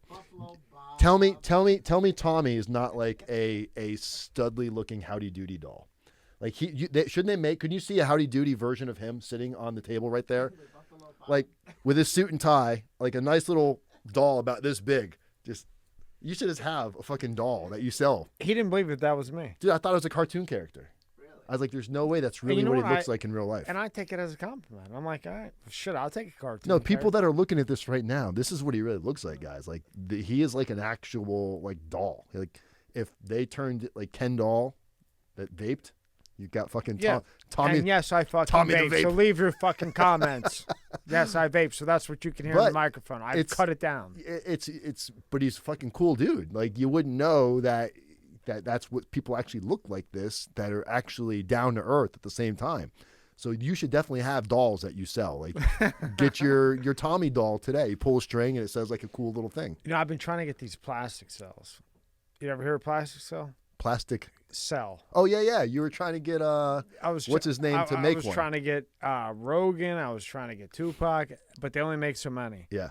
But you can buy, but I don't have patience, so I would just smash the damn thing. But you can get a blank one and then sculpt it. And I watched a YouTube video, and I was thinking maybe I could sculpt some shit. Now remember, this is a guy with sounds like wood whittling or something. Yeah, like you have to like solder and all this crazy shit. I don't even know what these things mean. You know, like I haven't swung a hammer in 38 years. Right. Like I don't swing hammers. No. No. Hell. I haven't mowed grass since my dad made me mow grass when I was 16 because he was pissed. But I'm insane, and I'm like an extremist. Right. So like when I started this, I just go insane. I don't care what you're there 17 hours, 18. I don't care. You learn Final Cut in 3 days. You know how hard that is to learn in 3 days? Are you kidding me? Yeah. I slept 3 hours a night for 3 days and learned it. But I'm a lunatic. I mean, I really am. I'm fucking nuts. But you have no background in production, right? I have no That's what I'm fucking saying. idea about this shit. Like you're not an engineer. You're not you have, this is an intimidating setup. There's lights. I mean, there's probably 1, 2, 3, 4, 5, 6, 7. There's probably 10, 15 lights, 5 different cameras, 1, 2, 3, 4, 5 monitors. He's got a sound guy over here running some shit in the background. Like this is something that people don't achieve until they've been like, they have careers in this, degrees in this. And you're like, I watched Joe Rogan's podcast and I saw what he got and I was like, I can do this. You had the attitude to do it. And you knew if you wanted to do it bad enough, all you had to do is figure it out. Brother, you don't even know the half of it. He's known me for a little while. Go ahead, I'll take the compliment. But here you are though. At the end of the day, I'm just it's here and it's happening. Yeah. And it's impressive. It's really impressive. And when I found out, you did the same thing though too. I mean, this YouTube thing. Okay, it's tough. It's hard. I can't imagine how tough this is. Yeah, different type of hard, but yes. No, you're right. You're right. But it all comes back to the same principle. It's, do you want to put the work in, or do you want to be, oh, I failed? No. Or do you want to put the hours, and everybody bitches because you're working too many hours, or you're doing this. I don't like days off. I don't take a day off. I have a hashtag. It's hashtag no days off. You know what's funny? So on Christmas, I'm working on the computer half the day, and I've done this for 18 years. Whatever business I was in at the time, and whether it was my mother, my father, whatever girl I was with at the time, whoever, I said, well, okay, it's Christmas. Does Christmas pay for the bills? No, it doesn't. Does Thanksgiving? No, it does not pay the bills. So yes, I'm going to work. Yep. If you want a 9 to 5, I'm not the one. It's almost frustrating during the holidays because it's like, I want to, like Shelly and the kids, I want to obviously give them time to go share with myself with them too. But at the same time, all I want to do is I get these, like, oh, I can do this with the website. I got all these ideas of things that I want to do when I'm not doing it. That's why we're talking about earlier, what's his name? The radio show guy, XM. Stern. It's like, why would he retire? It's like all he knows. Like, you think he's just going to sit home and relax? Yeah, exactly. Yeah, and thank you, Shelly, for allowing him to get here. Yeah. I'll get him out here soon. We're just having a good time. Yeah, she told me to be home by 8:30 for dinner. All right, well, I don't want to get you in too much trouble. We're good. All right. I got a few minutes. I don't want to get you killed. I know how they can be. Yeah. But you ask her. You say to her, well, how do you think dinner gets paid for? You know what I mean? Oh, she works for me, so she's like, motherfucker, I'm the one doing the letters. Trust me. Okay, wrong comment to make at this time. No, Shelly can't wait to meet you. I've told her a lot about it. No, I'd love to meet her, Yeah. and she's lucky to have you. Thank you. And you're probably lucky to have her. Likewise. Yeah. Yeah. So I'll help you get out of it. Gary, pull up. Go to Safari. Yes, sir. He says yes, sir. Now all of a sudden. Okay, so this is your main website. So now, if and again, you'll take. That's what I wanted to ask you. It doesn't matter what state you're in. No, we work, and we even help people that have state cases. It doesn't have to necessarily be federal. Oh, really? 99% of our clients are federal, but if you got state charges and you're going to be getting sentenced, letters to a judge or letters to a judge. So you'll do state, federal? Yeah. When somebody goes, when they're on the website you're on right now, federalprisontime.com. Stay there, Gary. When they click start here, which is on the main page, it's right there. It's right See, in the middle. Gary says start here. Click on that right there. At the bottom? No, Gary, right there. Start here? Yeah, Yep. as a matter of fact, I am. So if you click that, I gotta get your eyes fixed. it'll bring them through. They can fill all this information out. They'll ask them a little bit. It's basic stuff, so they don't have to give out too much detail. As soon as they get done filling this out, we'll prompt them, put them in a calendar. They'll schedule an appointment, and it links in with my calendar. And that way, they can book a free consultation right through the website. Stay here, Gary. Go back to his website. Get off of LinkedIn. Go down, and then go to services up top. Services. Services. Help me. Nope. It says it right there. Got it. There you go. Thank you, Gary. Love you. So it's got sentence reduction, pre-sentence interview, yeah. the mindset coaching with Jenny, family support for loved ones.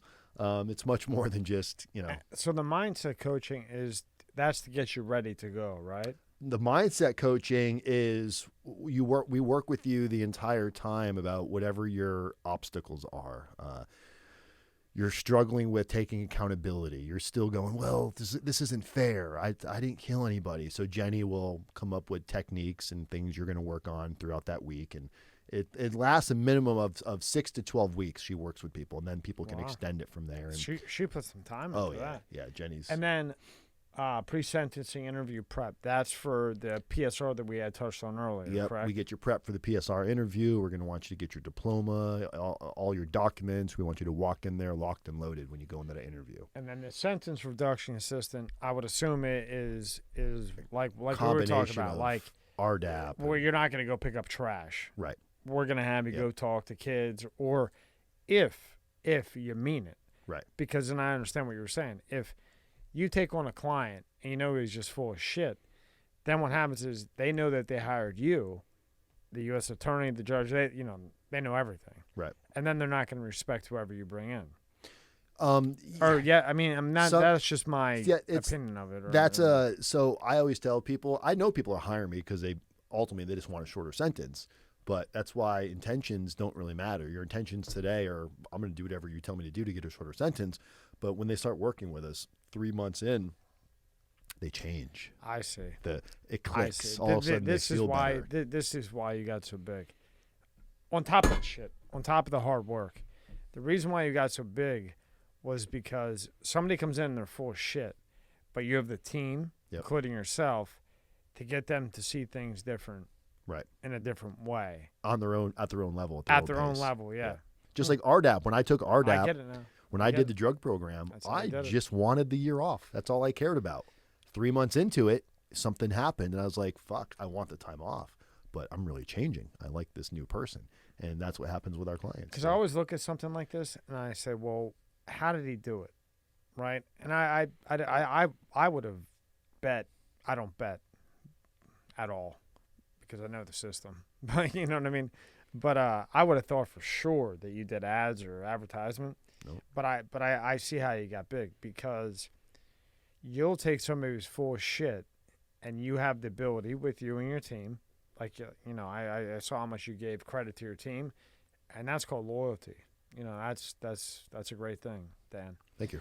And you're able to do that. You're able to take somebody that maybe is like, well, I didn't do it. Well, I shouldn't be doing that. Right. But then, look, you did it. Right. You're fucked. Right.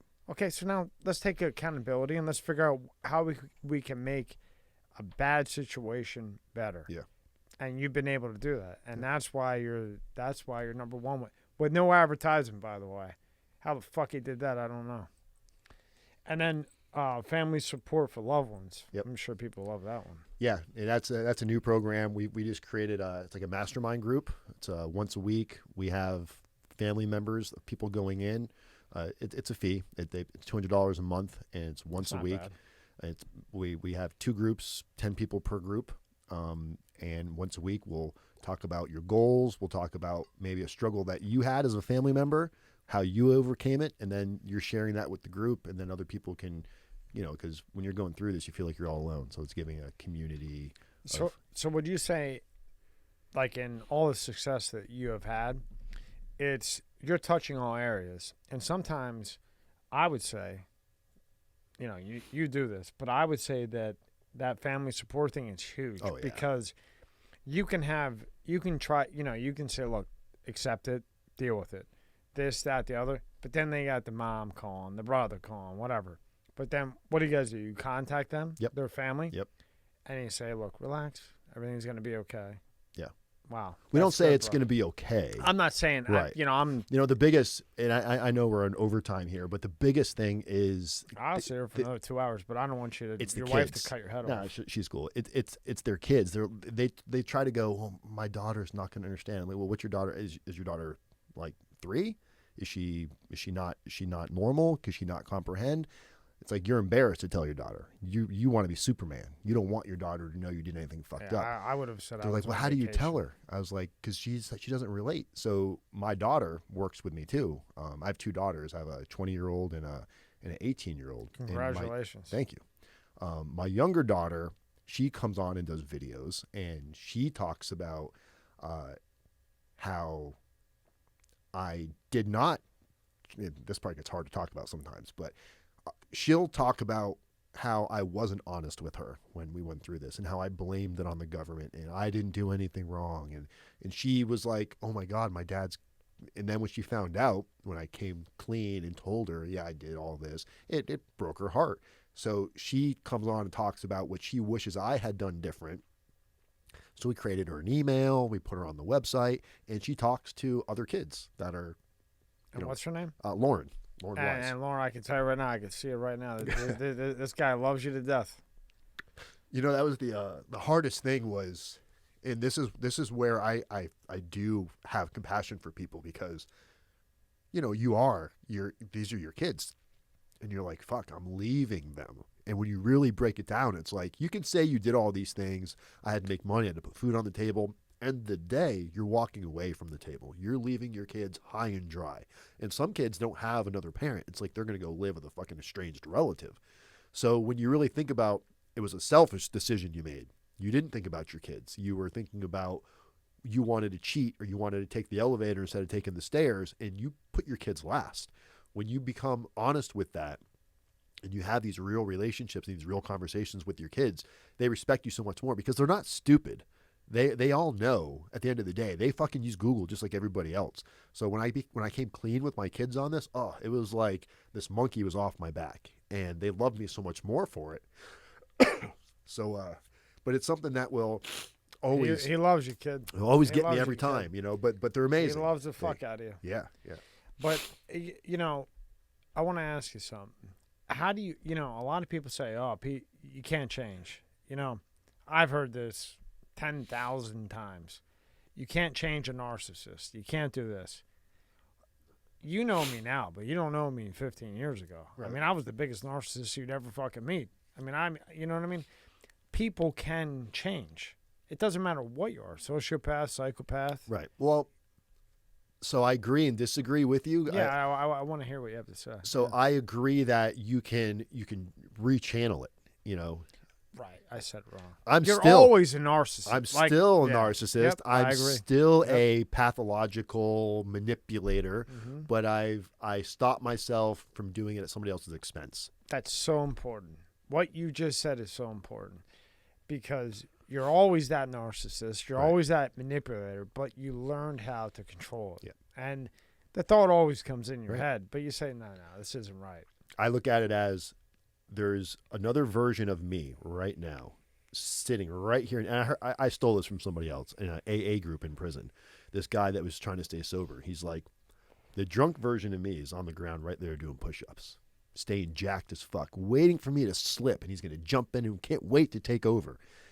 Complacency. When you get complacent and you think, there's nothing else for me to learn, that's when the old things will come back. You take too much time off, money starts getting tough, you start thinking, I could go do this, I can do this, and you're like, wait a minute, what am I thinking?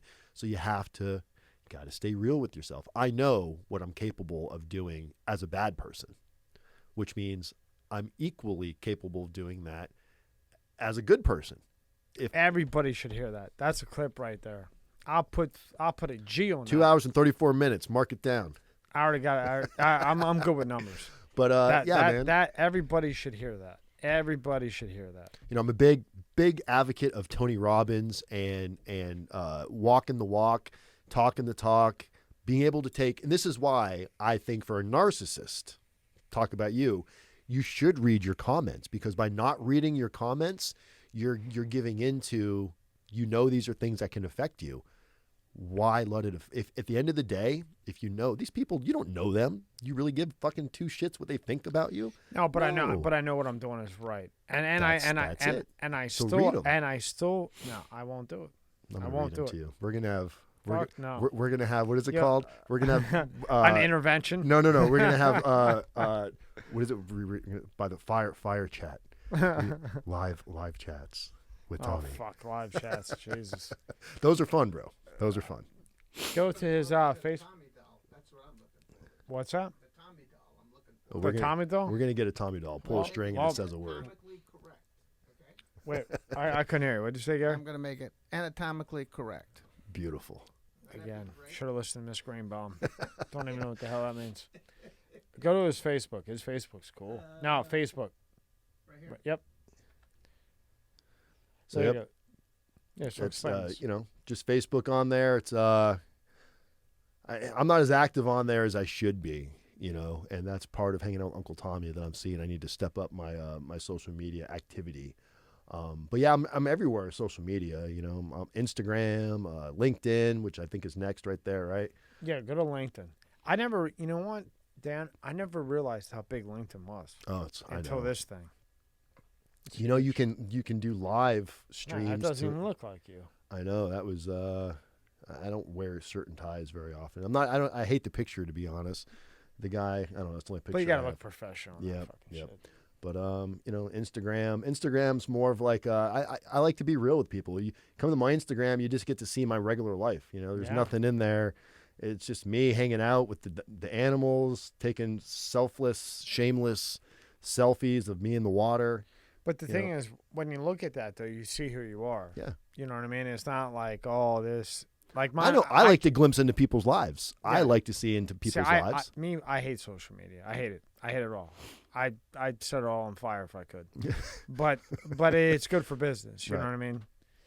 I think it's terrible for kids. And I'm scared of this next generation with all this bullshit. Yeah, we're done. Go to his YouTube page. But yeah, there he is. There's the big guy. That's where all the magic happens, guys. That's where it's at. Scroll down a little bit, Gary. Federal prison. Top things you need to know. 37,000 views. God damn. Yeah, the first one. Whoa. I'm going to federal. Is that the one you have to? Look, Gary. Look at him. Look at him. Click on that. Which one, buddy? I'm going to federal prison. Oh, the third one. Right there. Right there. That's him. That's me. Doesn't even look like him. And if you see, that's the costume I wore where it says surrendering for a 42-month. Anyway, I got all kinds of crazy shit. But yeah, that's me. Hit play on that, Gary. I am leaving on Tuesday, September 23rd, for my new home for the next 42 months in federal prison. It's Coleman Federal Prison, which is in Ocala. You can look me up if you want on. It doesn't even look like you at all. I was just gone. Look at that beard. Al Qaeda. 50,000 views. There's an inmate search. Like that, Gary. Hit the like button. And you can find out information. The thumbs up. Thumbs How up. to contact me, how to email me. Right there. Send me some money. But I wanted to kind of this is what started it. That's what started the YouTube channel. That's what started everything. Yeah. Yep. If it wasn't for that, nothing else would have happened. But Okay, so your YouTube channel is Rdapdan. easy. Yeah, man. And your Instagram is Rdapdan. at Rdapdan. Yeah. Your Facebook. Rdapdan. Made it simple. You can even go to rdapdan.com and it'll bring you to my website. So really? Yeah. Cool. But yeah, man, I really appreciate. This is fun for me. This is why I do this, because I love. I mean, I'm a narcissist too. I love to talk about myself, and I've learned how to humble it down and not get too overly excited. But it's just a blast. Like, I get to go around and do this kind of stuff, and you're 2 minutes away. So yeah, I mean, you're cool as hell just to hang out with. Thank you. I got to ask you one more question, Yeah, bro. right? Before your Shelly kills me. Bring it on. You think there's dimensions? Yes. Thank yes. You. I like that answer. Yes, I do. You think there's aliens? Bro, if there's not aliens, that's self-conceited. If we think we live here I think, honestly, you might be an alien. Maybe so. You might be an alien. I don't know. Yeah. But I think I'm on a bunch of different dimensions personally. Yes. Right. But I also, I know she's going to, it's my What's fault. What's that? The other thing is okay. the simulation thing. What do you think about that? Just real quick. What do you mean? Like this is just like a simulation. I feel like, I've got some crazy theories Highly on this. possible. I feel like we could be in. You ever watch The 100? This is going to sound fucking wild, okay? But I feel like what we think as time is relevant to an understanding that we've created. We've created this idea of what time is. Really, there could be some other person playing a game right now that this whole life that I'm living is 5 minutes. Minecraft. Yeah, exactly. Well, Earth 2.0. Google it. They have replicated Earth. Yeah. They've created a program called Earth 2.0 where you can buy virtual land right now. Yeah. And it's going up. It's just like real estate. You can buy the same land in Florida, but it's virtual, and you can control its. I know. Listen. Yeah. I'm with you on it. I'm Yeah. with you on it. It's impossible. Yep. It's impossible that there's not. I'm kind of like. We gotta have another one day. You have to have me come in. I'll just be Yeah. Dan. I won't be You're Rdapdan. fucking 3 miles. But away. we'll just do another, like, because dude, we can go down some rabbit holes, yeah. brother. Oh, I've got some rabbit holes. And you know what the other thing is? That's whiskey. That's whiskey or scotch. I watched Brian Cox. Okay. He's like the leading, like not scientist. He's like quantum theory. Okay. Quantum theory guy. Right. Beast. The best on the planet. You're gonna love Casey, bro. Yeah. Oh, I'm sure I will. You're gonna love him. Yeah, and I think all of it's very possible. And you know what? And I was like, this is fucking bullshit. Deja vu. Explain to me deja vu. And that's the problem. When we can't explain something, we want to dismiss it. I don't dismiss it. Neither do I. I said, well, I've never fucking been here. Why the hell do I think I've been here? Right. And then you start reading like guys with IQs way higher than us. Boom. Right. I mean, that's my opinion. Not even this. Even what we're doing right now feels so extremely surreal. Like, we're doing this, but something about it feels different than normal things that I do. Like, I don't do things if I don't get a good energy feeling from it. Like, I've done interviews for places before where I'm like, this is going to be a fucking nightmare. This is going to be horrible. The connection's not there. You're not jiving with the right person. It's like the energy's bad, and if the energy doesn't feel right, I don't care if there's money to be made. I can't deal with people and that's why I have a problem with. You know why? I know you're talking about. The energy was kind of bad to me, and I just something about it kind of like pushed me off. You know why? Because I don't want anything from you. I enjoy your company. I think you're interesting. You're fun. So when you're sitting across from me for almost 3 hours now, I don't want anything from you. We can help each other. We can do something fun, and it's just. There's nothing I want. Yes, there is. It's this. Right. Like this. Right. But but I'm saying I'm not like trying to use you right. for anything. And it's very hard to find that nowadays.